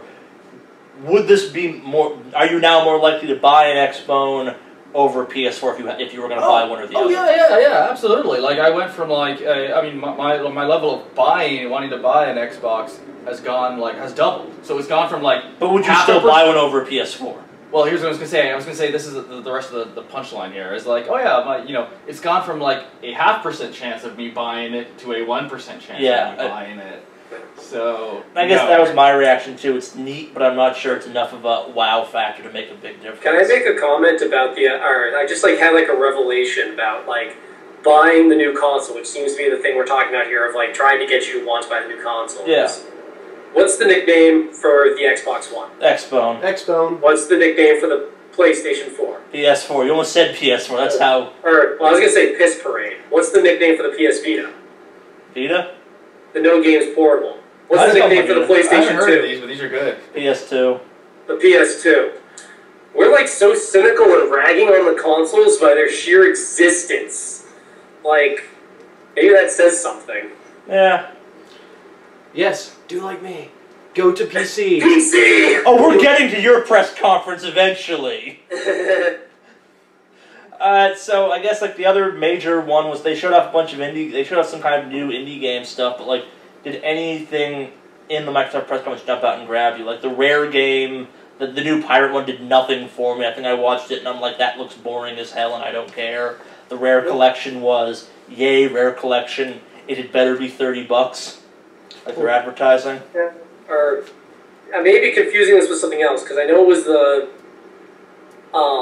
there was something, I think it was Bethesda, that the Xbox, I believe it was at the Xbox press conference, but I could be mixing up with something else. I believe that they were saying that you could get the PC-made mods to run on the Xbox. They were, but they were super cagey about how that worked, and it was only for, I think it was Fallout 4. It's very specific to one game, and that is a step forward, though. Like, for us, like, PC gamers, that's been something we've been harping on since, like, ever. Well, so here's the thing. This is the first time I've ever seen a console really step out. I am betting it's gonna be, like, approved mods you can then import. It's gonna be a whole approval process. It will not be every mod possible out there, kind of thing. Because that opens the Xbone up to a bunch of rooting possibilities. It'd be really cool if that's what's happening. Like, going through Fallout 4 to root your Xbone to make it into something else, but I could imagine this becomes kind of like a weird free DLC world of, oh yeah, we totally approve of this mod, you can download it for free. I can also see people doing things like, I'm going to make a mod where if you hit a button, it intentionally spawns 6,000 bridges on top of each other. Or and then the physics engine just tries its hardest until it friggin' heats up your console. Yeah, smash it. Or I'm gonna have, you know, mods that can take your sensitive data and sell it. Yeah, I think the idea of mods on a console is cool. I don't think it works. It's not actually mods. It's gonna be like an approval, just like when you get cell phone apps, they're gonna have to get some sort of approval. Yeah, it's gonna be more similar to, I mean, just glorified map builder. I think just to keep it safe, because I mean, even in the PC world, it's very tightly constrained on what you can do in any particular mod. Yeah. No, my point is something that's going to be the amazing stacking effect you can have with, like, Skyrim, as much as I'm not a fan of the game, has an amazing mod community. I'm betting that if you were to if they were to make this available for Skyrim on the consoles, you'd get maybe, like, a tenth of the really popular mods, because some of them genuinely kind of change the fundamental base of the game, like the breaking the level cap mod and stuff like that. Good mods that make the game better, in my mind, might not necessarily make their way over, but, like, custom horse armors that are mods might come over. That might be being too cynical on the topic, but I think the idea of mods on a console is cool. I think the reality of mods on the console is going to be something that's not really mods at the end of the day. I like that they at least made the step. Yeah, it's neat they made that step. I'm not maybe cynical. I actually think that it will probably get more advanced, because I mean, I think people do like that. Like, one of the things about the PC market that makes PCs more alluring than consoles is modability. Yeah. And so consoles are going to want to take advantage of it. They're going to want some sort of level of control because of security issues, because of gaming issues. But and they're going to have an approval process. But I mean, even with Google, they have the approval process with their casual gaming and just apps. The app market is still a very. I'm not talking more approval. I'm just saying, like, there's going to be a quality control step. Steam green light. It's going to be something strange. Yeah, there's going to be something protected. But I actually think it does have some potential. It's only for one game, though, too, which is the weird thing right now. Does anyone remember the game? Fallout 4. It is Fallout 4? Okay. It's Fallout 4. That much I remember. We done with Microsoft. We want to harp on something else. Cuphead looks cool. That's about it. Record was a beautiful trailer. I care nothing for the game. We're ready to go to the PS4? Yeah, let's jump to Sony now. We'll do Sony, then the PC, I guess. So, Shenmue, Final Fantasy VII, and Last Guardian. The three big remaining zeitgeists of the gaming world, Sony just kind of put in the ground and said, "We're making it, bitch!" Yeah, I'm going to buy a PS4. I'm probably going to have to as well. Yeah. Just for Kingdom Hearts, for Final Fantasy. Charlie has openly yelled at me, was like, "You're getting more fucking games than that." I think for the sake of this channel, if nothing else. Yeah. But, really, I mean, I went into this like in our previous video, like I am stoked for Kingdom Hearts 3 and Final Fantasy 7 remake, and then they came out with fucking what's it called? I don't know. I'm thinking of the Square Enix one. It's friggin' the new friggin' I said friggin' like 10 times. I know. The Assassin Agent 47 Hitman. Oh yeah, the new Hitman one looks solid. Oh, yeah. Was that Sony or was that? I thought That's a Square Enix preference thing. Yep. No, I mean, But just Sony has a lot of it's games, games that are exciting. The best example I can give, and it's more of a metaphor than an example, was they're like, oh, you thought that Microsoft console thing was kind of cool? Let's just whip out our dick right now and see which is bigger. Like, we're not trying, it was no, you obviously already like us. Let's just blow the door off the barn and be like, here's 3 things you've been asking for. Here's some other stuff. Uncharted 4, last one, looks really cool. Just stop. Morpheus, we'll talk about it later. We'll get to it tomorrow. No, so this was E3 this year was the PlayStation 4 year. Absolutely. This was the holy shit. We have great games. We have good peripherals. We have mix of console. We have a mix of sequels. We're bringing back old sequels, new games, new franchises. Yeah, it was neat to see them kind of go back to being Sony, where it's like, we got stuff, lots of stuff, how much stuff, look at all the stuff. Like Nintendo is for hardware, Sony is definitely for software. Well, so the weirdest one about this kind of slid under your radar, because none of you care about Call of Duty, is the fact that they're now stealing Microsoft exclusivity stuff. Like, they've now, as much as the Call of Duty exclusivity does not matter, the fact they've stolen that from Microsoft is a big deal. Well, you're taking like the people very few advantages of getting a Microsoft. No, so remember, you guys didn't care about this because not Call of Duty players. That was why you bought an Xbox One, because it was the Call of Duty console for some people. Yep. Like, that was a selling point, and that's not the case anymore. And that's doesn't matter to anyone of any of us, but that's a big deal to a certain group of people out there, and they are the people that buy the 9 million copies of Call of Duty kind of thing. Like, yes, the franchise is dying, so apparently, but it's still the biggest one out there, sadly. Yeah. And it still has a better or a lower failure rate than the Xbox. And that's the thing. I mean, Sony has been known for taking what's been done and just making it stylish and a little more reliable. Yeah. And what you're hitting on is the library of games.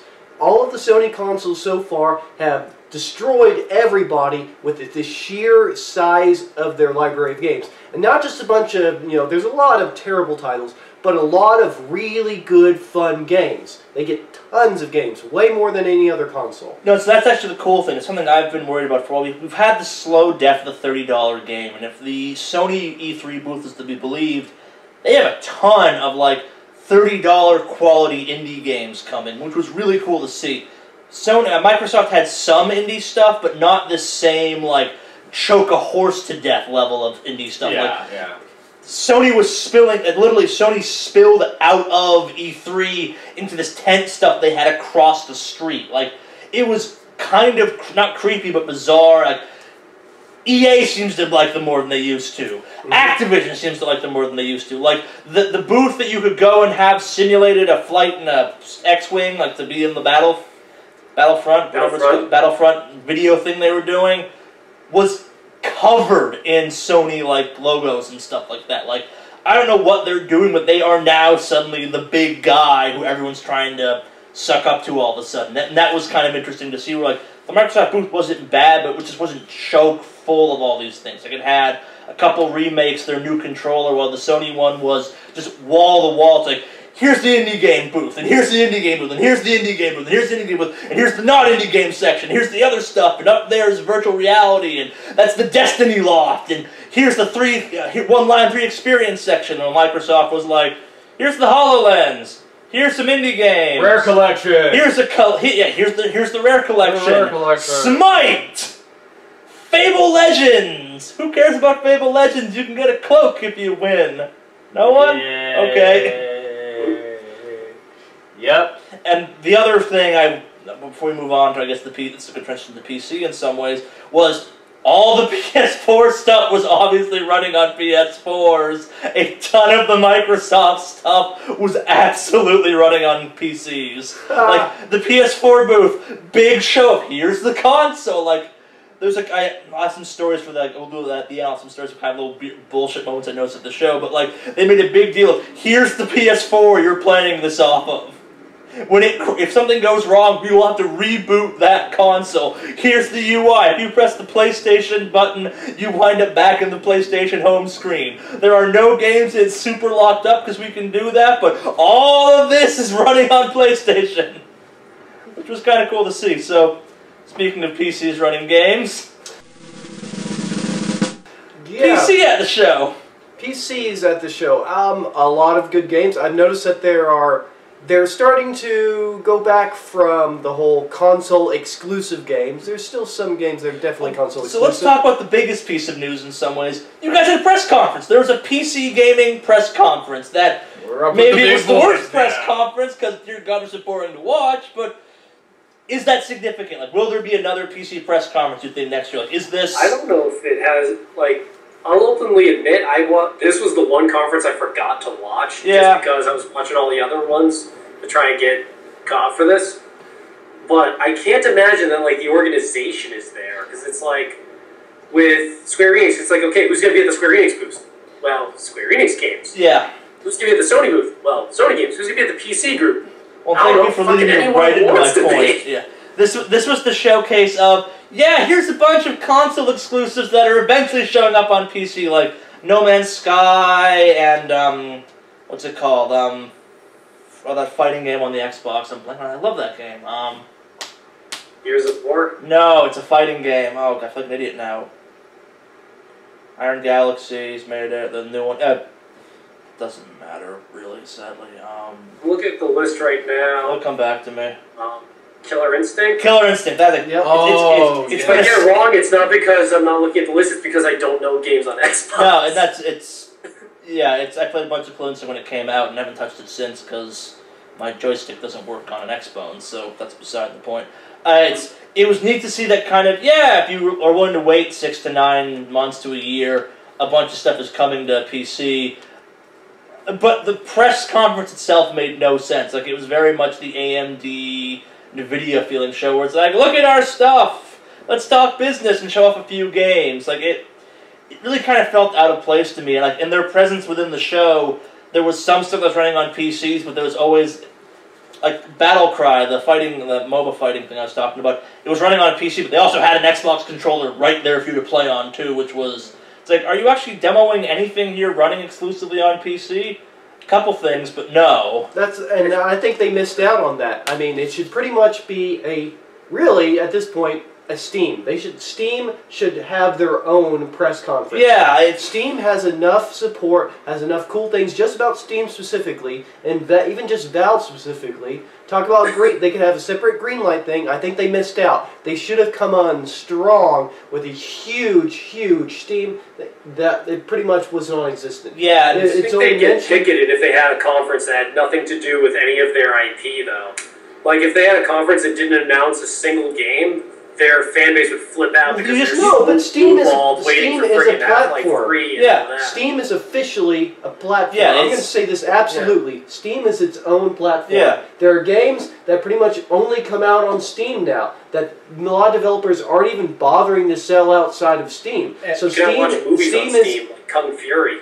You can watch movies now. They're actually experimenting with that now. There's just a few movies on Steam. You can get refunds now. But yeah, they are making audio recording software and like Microsoft Word packages. Yeah, yeah, and they're doing they're doing art packages. They're doing all sorts of things. Steam is the original like Apple Store or Google Play. But it is really a platform in itself, and I think as such it deserves its own presser. Well, at least a major component of the PC show. Yeah. Like it is the OS of the PC console at this point. And they could, on the same thing, Good Old Games could at least have a booth to talk about themselves on the platform.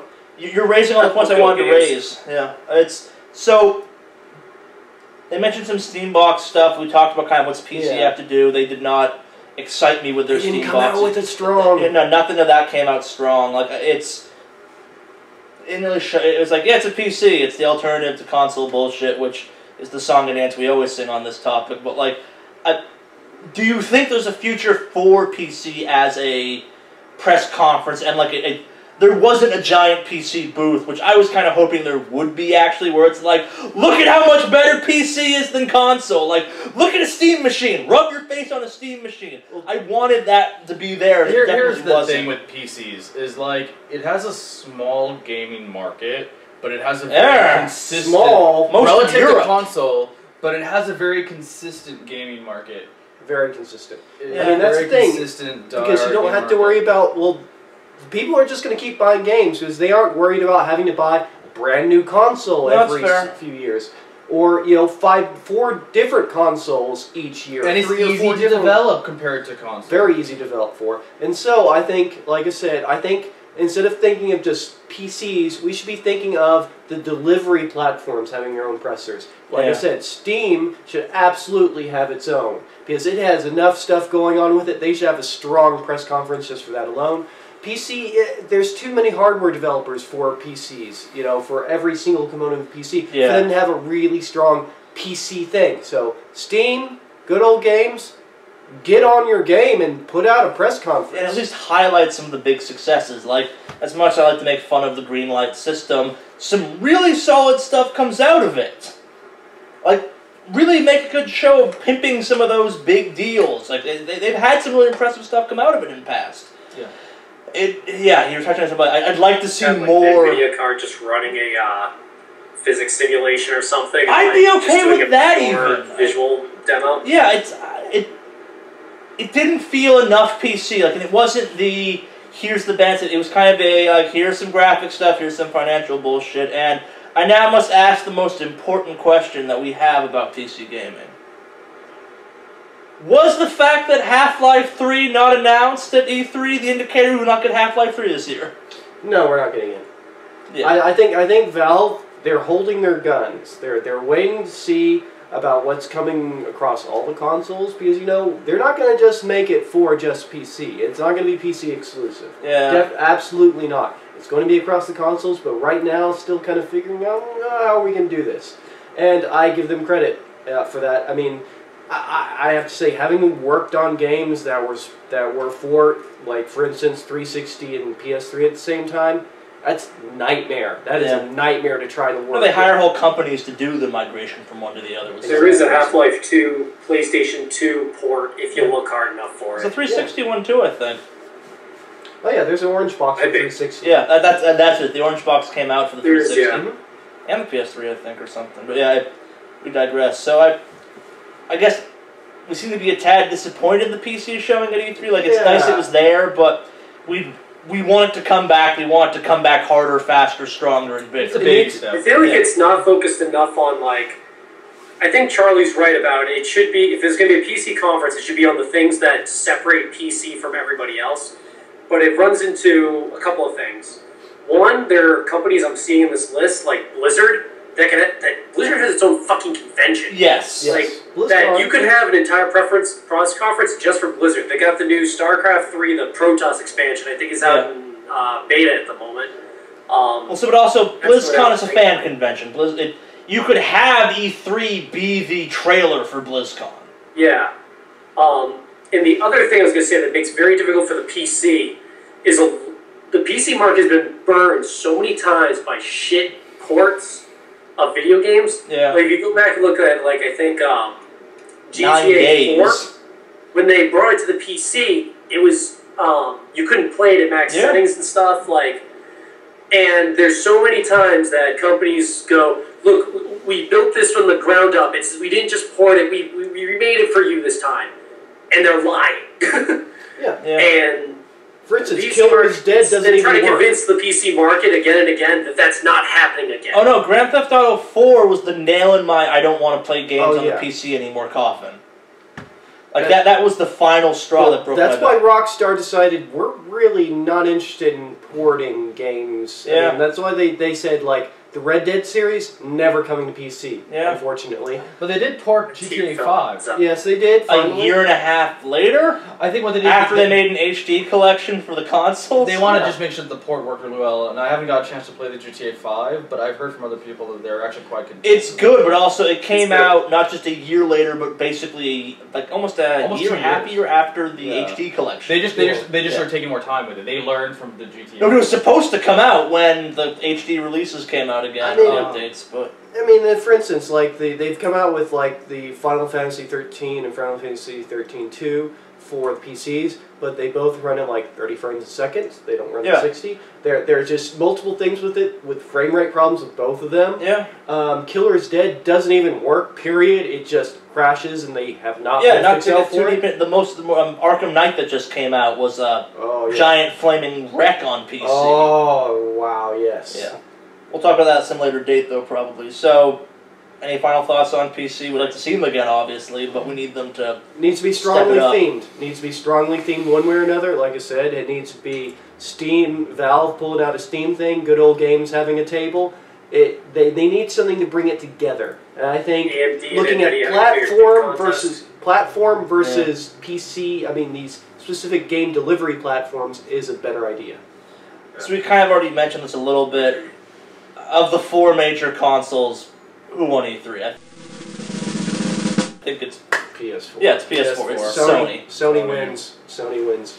Hands down. Yeah. No, They brought out the big guns and said, "Bring it." they not just big guns. They brought like a bazillion of them. Yeah, no, it was their show to lose, and they chose not to lose it, I think, at the end of the day. I have found Microsoft to be very lazy about a lot of conventions. They think just by simply being Microsoft, they're just going to get people to come, and that's a lot of conventions I've been to. Like their tables have been smaller than everybody else's, less and less. They just don't seem to have a strong PR engine. They're not willing to spend on it. Sony is like, here, PR. Let's just blow an entire year's everything on one convention or 2 conventions. Make sure that our stuff makes people jump out of their seats. Microsoft's just like, we're Microsoft. Well, you love us, don't you? Yeah. Yeah. Well, so now we get to come to my favorite part of what we're going to do today. I was at E3, obviously, because I've known to talk about actually being there and stuff like that. Ask me questions you have about E3. No question is too stupid. Can I ask a question of a group question first? Sure. So, during the first conversation we had, we started talking about how there was Watch Dogs, there was Titanfall, there was the one super hyped thing that fell on its face. And not to be Captain Cynicism, but does anyone think they saw that game again? I don't think I've like identified one game that I've been like, this is the overhyped thing. Yes, I do think I actually know what it is. Okay. And it's one of 2 games, and I think it's either Star Wars Battlefront. That's just a dice game with a new skin. So that's just it. Like, it's... People were really excited about it at the show, just like Evolve, just like Titanfall, just like Watch Dogs. Yeah. It's either that or I'm blanking. Give me a sec to remember it. I'll remember it in a second if you guys have this. Tomb Raider. Way hyped with the commercials all over. For instance, I watch Twitch, commercials all over Twitch, commercials all over YouTube. Oh my god, Lara Croft is not Ernest Shackleton. Like, he paved the way for like the modern era of like going to Antarctica. Lara Croft steals friggin' priceless artifacts for personal gain. Yeah. These are 2 dissimilar individuals. No, yeah. She's not Amelia Earhart. It's well, it's like you said. She's not Tomb Explorer. She's Tomb Raider. Yeah. She's a thief. Belongs museum. I mean, she's literally the opposite of, say, Indiana Jones. She's Yeah. like, this belongs in a museum. No, This belongs in a pawn shop. Yeah. I heard my other game now. I think it's either gonna be what I just mentioned or Just Cause 3. Just Cause. Just Cause 3. That's gonna let people down immensely. Also, I remember being super excited about Just Cause 2, and then getting Just Cause 2, and then it killing me slowly. Did you work on Just Cause 2? I've played that. I enjoyed it, but it wore off really quickly. Yeah. The fun factor went Yay! So, and part of me wonders if the only reason we're getting a Just Cause 3 is the multiplayer mod got made for the PC market. What was it, 2 years ago now? 1 year ago? Like, recently enough, it's still fresh in our minds, but long enough ago that could have sparked another game. It's not a franchise I love, and it's not quite Tomb Raider level, but dear God, were they pimping this thing hard across the board. And, like, I went to their demo of it, and it wasn't even a demo, it was a, hey, here's a scenario. Do you want to do 1, 2, or 3 option? They showed you what that option looked like when the crowd yelled loud enough for each option. Like, the fact that I could not get my hands on a working version of it, A, was because I wasn't full-blown pressed and stuff, but B, also was kind of suspicious, because the game's not that far away. Like, I think it comes out either late this year or early next year kind of thing. Like, it's not alpha, beta stage. We're kind of sort of done stage. We're polishing it and making sure all of it works, and I think that'll be Titanfall 2. I think that'll be the big disappointment of the year, really. That or Battlefront, because those two just have such giant hype balloons right now. Or maybe the one other game that might possibly, though I'm rooting for this game, is what's the one with the redhead chick killing Zoids? Oh, Horizon, yeah. Horizon. I think that game looks absolutely phenomenal. I'm totally stoked for it. I just would hate to see that it goes down like... Now, I don't know enough about the game, so this may come off as ignorant, and if it does, just, hit me. That if it goes down like the Titanfall path, I think a lot of what was the shot in the foot for those games is it had a leveling system that didn't matter. And Evolve has the same thing with, you have there's 12 hunters in the game, I think 16 now. Who cares at this point, yeah. There's only 4 of them that matter, none of the upgrades do anything, and because of it, there's no reason to keep playing. Yeah. So once you get past the initial, okay, I had fun doing this, but there's nothing to gain, you've hit the ceiling, you've capped out. Well, I think the difference in this case is the Horizon hype bubble is, here's some gameplay footage, and it's being made by a very well-established studio. Yeah. And it's unlike those two, which were kind of either new emerging studios or across the board, everywhere making this for everyone studios. Like, the Evolve one was partially 2K's fault because they really pimped that thing hard, and there was all kinds of weird DLC bullshit going on and stuff like that. Titanfall, I got no excuse for, aside from it was a $30 game that cost $60. Horizon's not coming out next year, so I think it's safe to not call it this year's crash and burn. But I do agree with this. It's got enough of a holy crap to it that it could crash and burn. I think what I've really identified here is I've identified the most hyped game. Yeah, no, it is definitely one of the most hyped games. That was the one everyone was kind of like, holy crap, I did not see that coming at all. Yeah. On that same note, it kind of was like Yarny, the EA super indie game with the super awkward moment during the... It was the most indie game of all of E3, part of the EA press conference, and they had the producer come, he was super excited about it, and I'm watching it going, what the fuck, EA? You guys make Battlefield and sports games, and now a yarn-based game? Hey, I think that looked amazing. I think it looked incredible. I think it looked cute. I'm not sure it looked fun. I think it looked... I think it looked very fun. I'm not sure that I would buy it necessarily because I didn't see enough that separates it from other platformers. Yeah. There's too many platformers It looked now. a little big. I never thought I'd say that in the modern age, but... Little Big Planet. Yeah, it definitely felt like that. No, it's so... I think it's got to be either Battlefront or Just Cause. It could be Tomb Raider, but I also think Tomb Raider, it's got a big hype balloon. The last game, love it or hate it, was a pretty solid game. We all have our own personal issues with it, minus the Rape Wolves.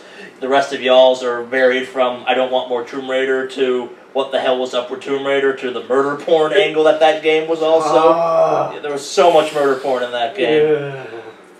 I think that one will be fine. I think from a gameplay reviewable standpoint, that game will be fine. From a just whale jumping out of the water and landing on a barge and suffocating standpoint, it's not going to quite go that approach, whether we want it to or not. Any other things I could think? I think MOBAs in general might be going that direction. It's kind of a giant influx of the population of them. Like, there's just too many of them going on. Yeah. I think right now it's the rush to get I don't think anyone's going to be able to get a MOBA that de-seats the PC market one, Yeah. which is LoL. Yeah. So I think right now it's a race to who can make the best MOBA on a console, which right now the first horse out the gate is Smite. But Yeah, that Smite's won't not stop terrible. people from trying. Smite's not great, but Smite is not terrible. I think Smite definitely lends itself to the console better than the others because it's got the third-person aspect. Well, so here's the thing: it's the playing Battle Cry. I think that's Battle Cry. Made me realize how bad the combat in Smite was, because the Smite one literally was hold down right trigger and you melee attack. At least the other one, your skills were based around different melee moves you could pull. So it was like, I get it. This isn't quite a MOBA, but you know this is a hell of a lot more fun to play on a console at least. Like I think what works on the PC is all about positioning and stuff like that. In consoles you have some of that, but also it's just about making sure you're actually aimed in the right direction. And if you give me melee moves, I'll use those melee moves. 'Cause I'm already on a controller doing like 4 camera angles at once, kind of thing going on. I'm expecting third-person action bullshit. Yeah, I don't know. It's a good point though. It is the race to see who can win the consoles, as you pointed out, and that's. I don't think you can win that one, because I don't think console gamers have that type of attention span. I don't think they figured out how they want to go about it. Yeah. Because they're so drastically different. Like, you have Smite, which is third person. I don't know much about the game you're talking about. Is that first person, third person? Third person. Top down? What? They're all third person, as best I can tell. They're all third person? Yeah. I got $10 that says someone's going to come out with a top down that's going to work really janky, but they're going to try it. They're going to try and see how much they can get towards the PC version or how far they can deviate from it. Well, so they haven't really figured out a formula that works yet, so they got to keep stabbing. There's a giant spike of actually double-stick shooters last year in the indie markets. I wasn't quite sure what caused it, but that I'd be more interested in seeing in a MOBA setting than any of these kind of character locked in the center of the screen, third-person zoomed-out games we've gotten so far for the consoles. I actually disagree. I think top-down might be the right way to go, but you're going to go for a very action-y stick shooter approach to it. It's not really going to be a MOBA at that point. It's going to be a lot of Twitch. Yeah. And it's how can you do that well with a controller, which is something you haven't figured out yet, but I think we're going to get a lot of shit-tier games between now and that. Yeah. I mean, we're already seeing a lot of shovelware in MOBAs. It's like I saw, one of my friends was playing an awful one, which is based on Lord of the Rings MOBA, which was for consoles. Every single it's what we were talking about way earlier today, the franchisism of like, you know, Infinite Crisis is all the superheroes. I mean, it's only a matter of time before DC and Marvel have their own friggin', you got fucking the Blizzard one is all the Blizzard characters. It's, if you have a franchise that's some kind of marketable characters, like, it's only a matter of time before you can play Sonic, Egghead, a fucking character from Jet Set Radio, and like Sega, hear us and make this, so I can tear it apart in hour 1. I only literally have one sort of sequelish thing that I'm looking forward to, and that's Fire Emblem Cross Shin Megami Tensei. Yeah. That looks... I don't even know how that works. Yeah, I want to see how that works. It's one of you is dystopian kind of future style thing. One of you is the 100 years war times 800. Yeah, I want to see really how they're going to pull that off, because that seems like a crazy mix. I think it just sounds cool. I'm a huge fan of the it's neat to see Shin Megami Tensei doing something weird, but like in a not Shin Megami Tensei weird kind of way. Like, yeah, we're doing cross Fire Emblem. Why? Because we can. I don't know. We can. Shin Megami Tensei is making good money right now. Or talk about Shin Megami Tensei. I was kind of sad Persona 5 wasn't at the show. I was really hoping Atlas would finally give a flying fuck about US shows. I get it, Tokyo Game Show's coming. They tend to show their stuff off there. But it was weird because they had a booth there that was like, come get a Persona 5 bag! I'm like, I don't really want a Persona 5 bag, but is there Persona 5 there? No, but we have the video you can watch online. Okay, Atlas, I'm not sure I care. There was a striking lack of Japanese-feeling presence. There was some, but not as much as you want. Like, even the Square Enix booth was very divided into Western Square Enix and the rest of Square Enix. And the sad reality was you were there for Western Square Enix, because that was Deus Ex and Hitman and some of that, where it's like, I'm interested in this. What's Final Fantasy like? We're not really showing it yet. What about Final Fantasy VII? We'll tell you more in winter. It might just have been because of the I guess springboarding off of that, earlier Charlie said, ask me questions because I was there. Were you at the Square Enix press conference? I watched it. I was not at the press conference itself. I went to their booth a couple times to poke around. What do you want to know? I was going to say, how creepy was that mask thing? Oh, super fucking creepy. For what was it? I think that was for the Nier franchise? Yeah, it's not Nier, but it probably is Nier.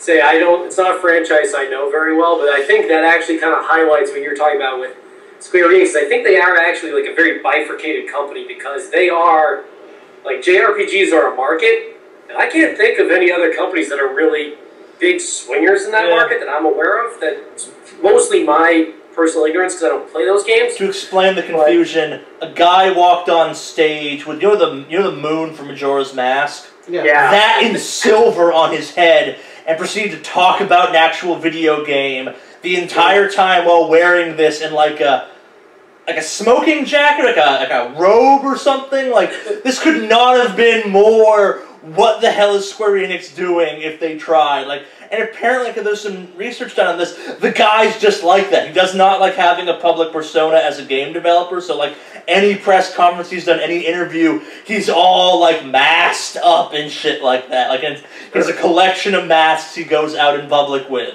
for these types of things. It's definitely weird, not the strangest thing I saw, though. Yeah. Who was the most... What was the strangest thing? There's a good question.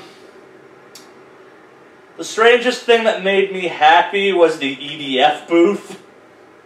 Earth Defense Force had a booth where they were showing off the PS4 release of Earth Defense Force 4.1, or as we know it, 2025. One of the first things Jim's ever played for the channel. It was really cool seeing an EDF game running at 60 frames a second, no stutter, all the physics working, like none of the weird bullshit of that franchise happening. I'm not saying I'll buy EDF 2025 a second time, or if they've announced it even yet for the US, but it's really kind of cool to see EDF there. And then the fact they're bringing, at the same 60 frames a second, Earth Defense Force 2 to the Vita in the US, I was also this moment of, yeah, I'll probably buy that, actually. I could use more EDF in my life, especially not a horrible Japanese import copy that went through like 4 black markets and came in a CD case with the words EDF scrawled across it in Sharpie. It's really kind of cool that someone figured out those weird-ass Japanese games that we really do love are slowly making their way over, that they should have a presence at the E3 show. Like, oddly enough, probably the weirdest thing there was, you guys know what a farm simulator is? I have Farming Simulator 2015, the game with all the tractors, and they're trying to sell how many of them are in the game. So, Farming Simulator... in the trailer. Farming Simulator had a booth where you could milk a cow. Oh, that is great. I actually grew up on a farm, and so it's actually... I actually own one of them on Steam. I own Farming Simulator on Steam. I think that's amazing that they actually had a booth. It wasn't an actual cow. It was a big fiberglass cow whose udders you could milk. I did not go over to check out the cow because I was busy trying to actually play stuff, and, you know, I don't really care about... But it had, like, a silo, and a barn, and a tractor, and, like, 3 chicks walking in Daisy Duke shorts and plaid shirts and farm hats. It was... No. The strangest thing I saw at all, and I mean all of E3, was the booth babe quantity in the Nintendo booth. Almost everyone else has done away with booth babes except for, like, very specific Asian import companies, except for Nintendo that had them, like, with DSs chained to their bodies so you couldn't run away with them. And they weren't, like, super skimpied out, but they were still in, like, the Under Armour shirt and the yoga-ish pant tight level. Like, it was... Really, Nintendo, you're the family-friendly one. Like, you're worse than Black Ops 3's booth, which was like the cut, which was paint a gun kind of thing, which was obviously models hired to stand there and be like, here's how you wave your hands at a touchscreen. I'm pretty. Like, that was probably the weirdest thing, and it didn't register how weird it was till someone literally looked at me and said, man, there's a lot of booth bays in the Nintendo booth, and immediately I'm like, yeah, you're right, and chaining portables to their bodies so you can't steal them is extra weird. Yeah, that kind of crosses the line there. It was a little weird. It wasn't like chain, it was like a tether to their wrist or their ankle or something that was like on a retractable string. It was kind of strange. It's also about they haven't figured this out. Like any Walmart or whatever store you go to has like, and it lifts and it's on a string. Like they figured out how to look at, you know, Sony cameras, cell phones, and Nintendo products. Like, we got that technology. You don't need to strap human beings to it. Wasn't every portable device was attached to that, but quite a few of them were, which just was kind of this... What is that job description like? Like, how do you post a listing for need person to chain portable gaming apparatuses to? Human anchor. Yeah, that was probably the strange... That was my collection of strange. There was some other strange stuff. The number of people selling... there was a booth for GamerSpeak. Someone's now trying to break into the Ventrilo market, and they had a booth. And when I asked them what the hell they were doing, they're like, oh, we're Ventrilo. We're a gaming chat. Like Ventrilo? Yeah, like Ventrilo, but just for gaming. So like Ventrilo? No, we're different. We're just for gaming. Right. Like Ventrilo. Yeah. No, Ventrilo uses other applications.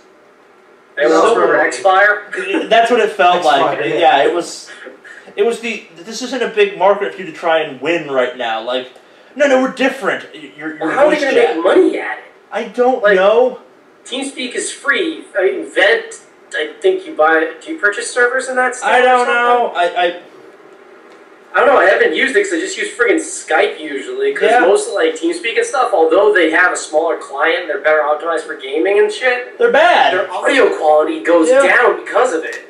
No, Steam even has it built in, anyways. Yeah, no, it was like I said. That actually, I tell you everything. Like seeing a chat client at the show, being like, "Yeah, we have a giant booth and we're important." That was the weirdest thing. The only one I could see of that being justified for is a program called Curse Voice. That may have been Curse, but that's actually. League of Legends specific and released by a company. I think that was Curse, yeah. I think Curse Voice? I think it was Curse, and they had a full-blown, like, big booth being like, we're Curse! Look how edgy we are with our black walls and red text.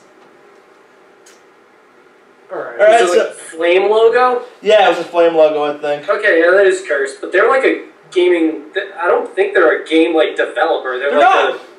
Like, they used to own, like, gaming teams and stuff. No, they were pushing voice chat there. Okay, so it was Curse Voice? Okay. I think so. I can kind of understand that. It was still weird. The thing that separates that from other things is Curse Voice.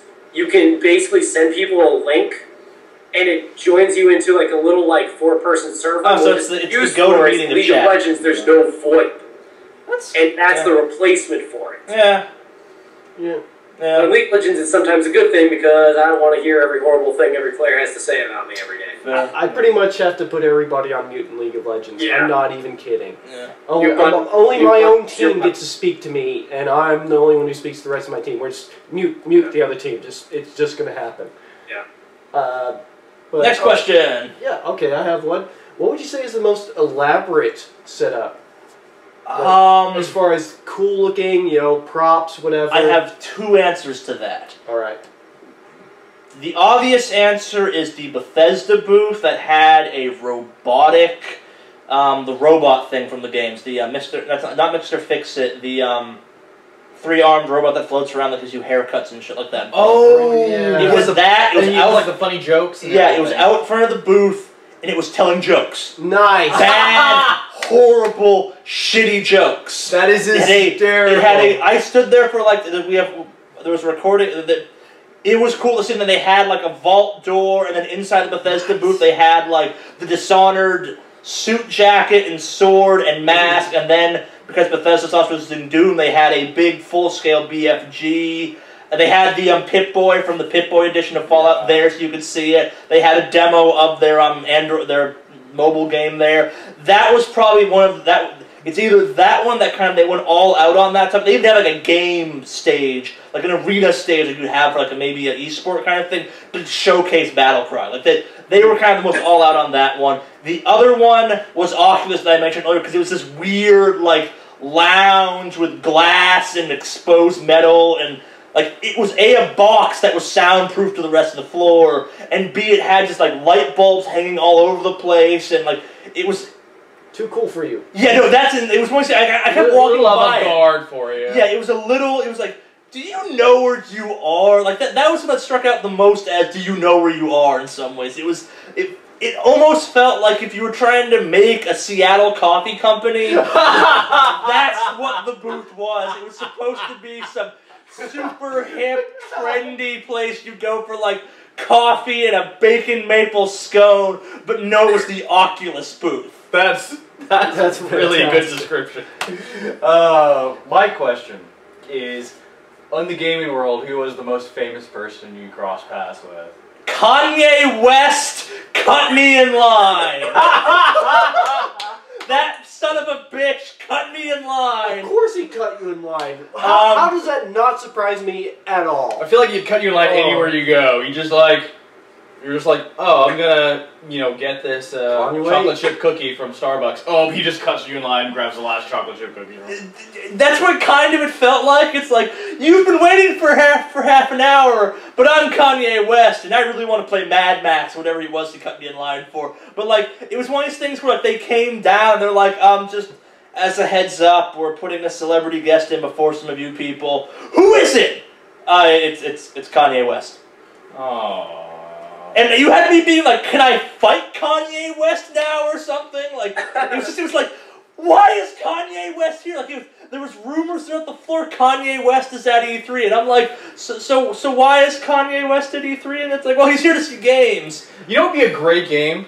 Like a game concept? A Kanye West simulator where all you do is trying to make one! He's been trying to make a video game for years. No, you go around, but all you do is you go around and you make people's lives marginally more miserable. Yeah. Like, you go in and press all the buttons in an elevator, you put them in line, you interrupt everything that anybody's ever going to do, ever. No, and say something really trivial or not important. I never thought I could say this. I now know how Taylor Swift feels. You vouch for people that like by Kanye West. Them. He has stolen a moment from me, and I was quite mad at him. I was not a fan of Kanye West beforehand, but I am doubly not a fan now. In the words of our President of the United States, he's a jackass. Yeah.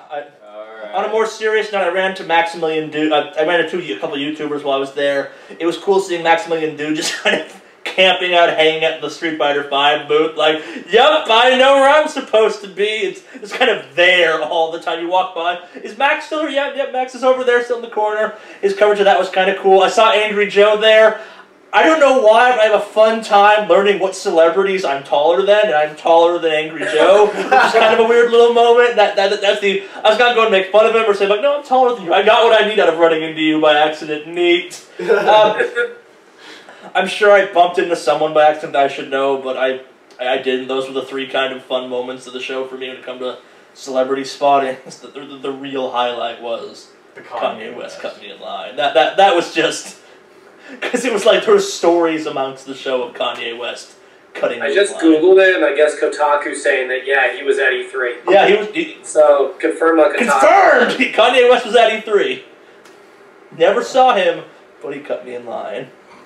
Alright, what else you guys got? You gotta have some weirder questions than that. What was the most unplayable thing you played? Define unplayable. If I actually got to play and wasn't quite... why am I overthinking this? The Tomorrow Children, I think, or something like that. It was this it was the indie demo at the PlayStation booth that there was no context for what the fuck you were supposed to do in the game. You just kind of picked it up, and I'm like, okay, Tomorrow Children, yeah! 5 minutes later, Tomorrow Children, what the fuck do? I picked up some coal and a pickaxe, and I... picked up some dynamite and threw it in a car a couple minutes ago. California Prospector Simulator. Yeah. 1857. No, what is the strangest game you played? Like the one where you're just like, this makes Japanese games look coherent. The strangest one. I didn't play anything super strange. My strangest gaming moment was playing MLB 2016 Yeah. because they bribed me with beer and a place to sit to get in there. Yeah. Ooh. So this is actually kind of a cool story. Smart. So this is actually I do not care about sports games. This channel does not cover sports games ever. We might do one occasionally as a joke or something. But so they're walking around the Sony booth giving out drink vouchers. And I'm like, well, where's the beer? And they go, well, if you go across the street after noon, there's the MLB Pro Shack. And I'm like, well, what's there? If you have a drink voucher, free beer, and you can play MLB 2015 or whatever it was. So this actually goes back to a question I was just asking a couple seconds ago. So I wound up with like 5 of these in one day. Nice. And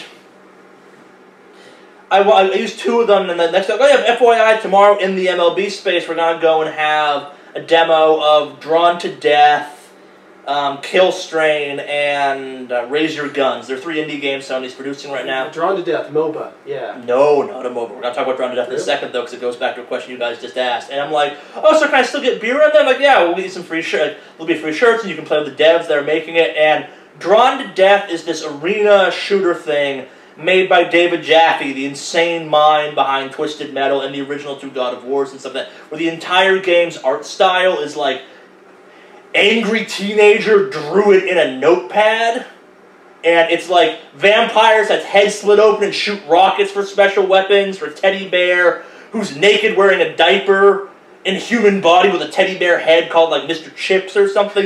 The game is super weird and has David Jaffe. This is going. What? Oh, no, this is going. It looks super awesome, and it's all like black and white. With like it's like Sin City if it was hand drawn by an angsty 15-year-old. But like occasionally the 15-year-old like erase stuff from the world or stab a character with his pencil and shit like that while you're playing. All kinds of crazy stuff happens. It looks really cool. But then so they're demoing these 3 games, and I love David Jaffe. He's one of the few personalities in gaming I genuinely, like, if he's on a show, I'll go and watch it, because watching David Jaffe go from Common Collective to default mode David Jaffe is fantastic. Like, when they debuted Drawn to Death at the PSX event back in, like, February or something, David Jaffe's opening line for Drawn to Death was, "They asked me not to swear during this." So then I'm at the MLB booth. They're playing all these games. I'm playing the games. And David Jaffe's off in some corner talking to people, drinking. And I go over and go, "David Jaffe, I'm here to hear you swear." And he goes, "What?" And I go, "Well, I want to hear you swear." And he goes, "Did you come all the way here just to see me get mad about things and curse like a crazy person?" "Yeah." "Fuck yeah, you did!"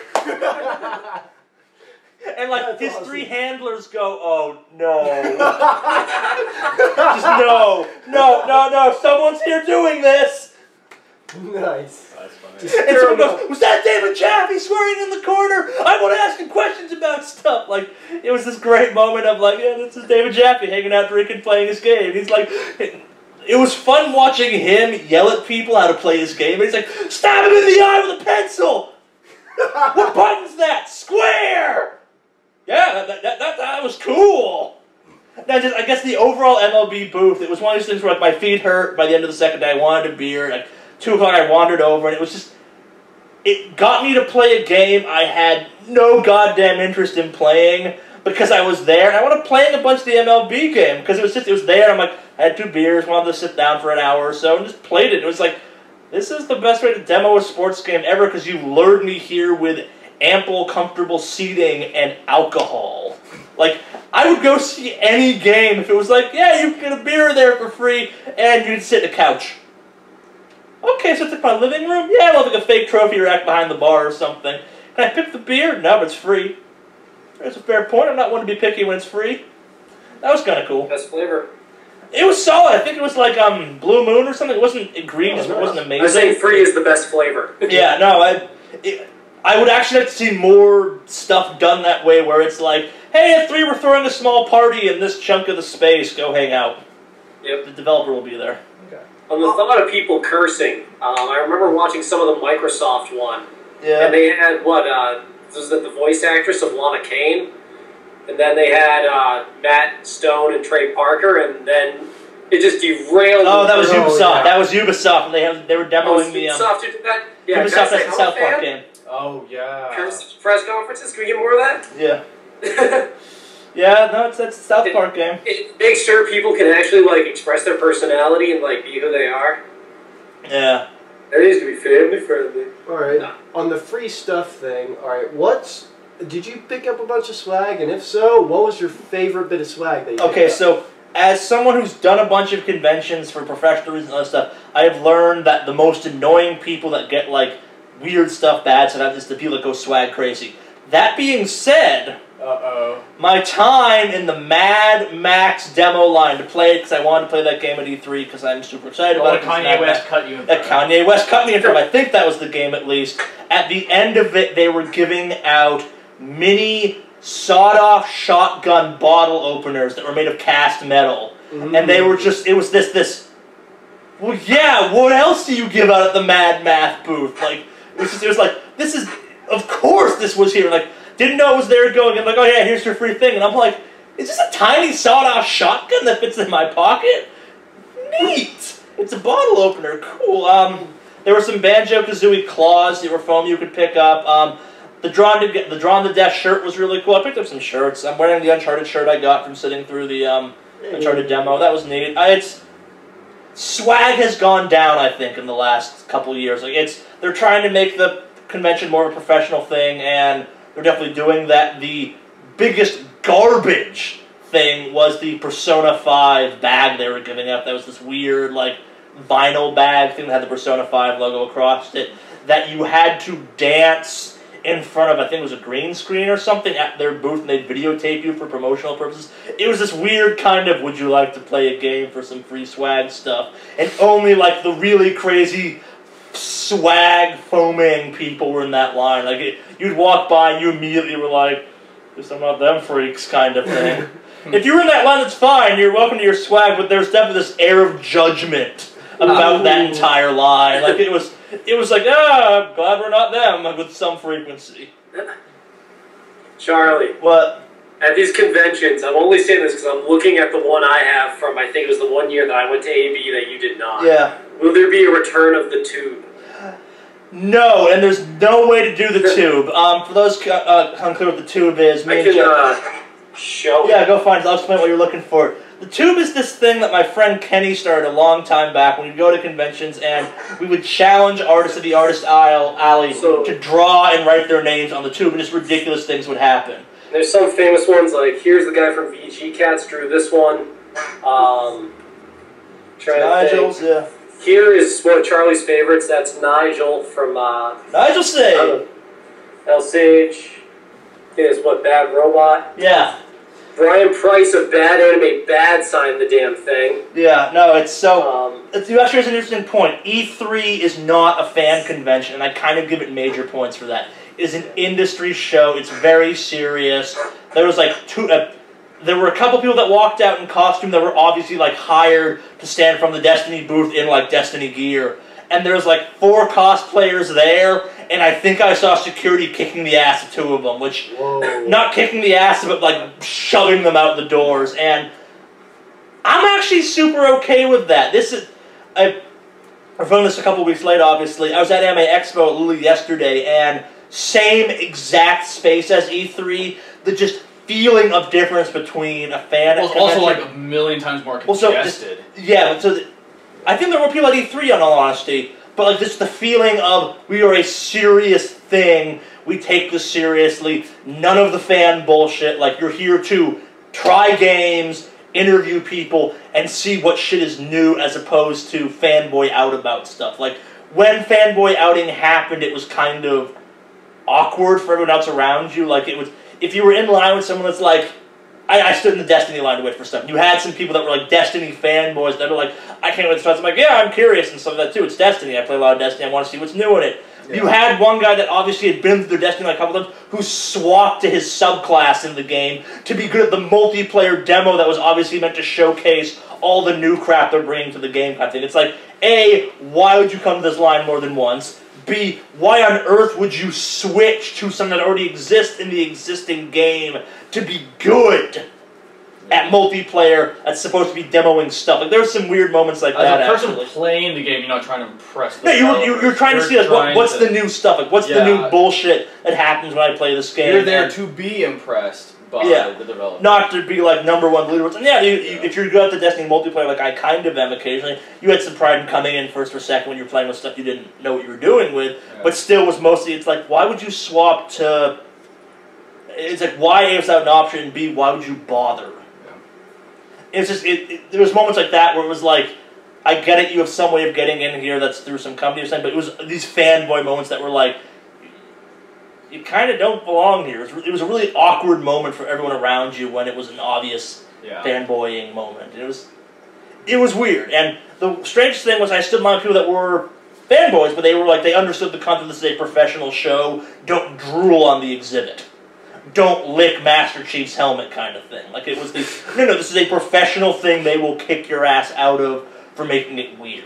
Oh, yeah, the lead. No, but yeah, it's... PAX exists for a reason, and there's a bunch of conversations of does E3 need to exist? E3 absolutely needs to exist for this very professional, kind of uptight approach to game reveals. And PAX is great. I've not been to one yet, but it's great for indies and small developers and kind of the more niche and unusual games. Showing off a Halo there would feel just weird as hell. Like if that was the first time you got hands on Halo 5, it'd be a strange event for everyone involved, and would overshadow and undershadow the entire convention simultaneously. Like, it would be a bad mix, and E3 is great for stuff where it's like, 1 million people want to play this one game. We can handle that. Yeah, no, that was the most striking thing in some ways, how professional the entire show felt, start to finish. Like, even when I was drinking there, it was like, no, this is networking hour. Yeah. Here's my LinkedIn. Yeah, no, exactly. Like, it was cool that way. Like, it was very neat. Any other ones? What other bizarre stories I got? I kind of touched on the... Okay, so the best story I got was actually, I'm waiting in line to do the Sony One Line 3 experience thing so I can see Horizon, Last Guardian, and Uncharted 4. I got stuck in... Not stuck, because I'm a great guy. I was standing next to the sound designer for the new Mass Effect game, who also did some of the stuff for some of the other BioWare stuff. And it's real fun trying to get those people to admit to things in games that they're not supposed to. And when you catch them getting to say something, you get this moment of, aha! And they go, forget I said that? No! No. It was kind of fun just being mixed in with the entire gaming crowd, because you never knew who you were standing next to, and sometimes it was game journalists, sometimes it was YouTubers, sometimes it was the guy that built the processing chips at IBM that were used in something specific, sometimes it's like, yeah, I'm the guy that makes the flesh texture for Link and Nintendo. What else do you do? Nothing. I've been making Link's skin tone for a decade! I assume someone has that job. It wasn't that. Junior certainly does. Yeah, no, you ran into some fanboys and stuff like that. Like it was interesting. It was very interesting seeing the corporate fanboys, where they obviously had some allegiance because of their job, trying to be like tactical about their answers, and then trying to like dissuade you on opinions of things. Like the worst time I stood was in the Division. I got stuck by these guys from Microsoft who did a podcast, and they're independent, but they have a very hardcore Microsoft bias. And just watching them backpedal on some stuff was amazing. Yeah. No, what other good stories do I got out of it? No, like I mentioned, we're going to cover a couple of the games I got a chance to put my hands on and stuff like that in more individual videos as we break them out. Do you guys have any games you say you want to ask more questions about, like that I may have gotten to poke around with some? Like I got, my big one was Division and Mad Max. Mad Max I was kind of disappointed in. The Division was solid. Shenmue was not there! Shenmue was on Kickstarter. Yeah. You got to play Mad Max? Yeah, Mad Max was cool. What about the fucking Klinger guy? Okay, so the guy on the back of it, you mean? Yes. That can be easily explained. His name is like Scumbucket or something. He's your mechanic. He is what's called a blackface or greaseface or something, where they worship cars as a sign of like God or something. And they work for anyone who's trying to build an awesome, badass car. And he's kind of like your wisecracking sidekick because Max doesn't talk that much. In the demo I played, he was not that annoying, and he yelled out some useful stuff. He mostly is kind of a turret. Like, it's the, if you're going to use the harpoon gun, he's the one operating the harpoon gun, gives you rationale for how Max is driving, shooting a shotgun, operating a harpoon gun with only 2 hands. Like, it fit, and also he's how you repair the car. You stop, you hold a button, he kind of crawls around and patches the car for you and stuff like that. It was a neat mechanic. We'll talk more about him in the Mad Max video we're going to do. As long as he isn't shouting puns every 2 seconds. No, he's not. It was stuff like, whoa, stop driving like a shithole. That's pretty awesome. No, it felt very Mad Max. It fit with the game. That was neat. Yeah. Alright, did you get a chance to play Hunt Horrors of the Gilded Age? I didn't even know that existed.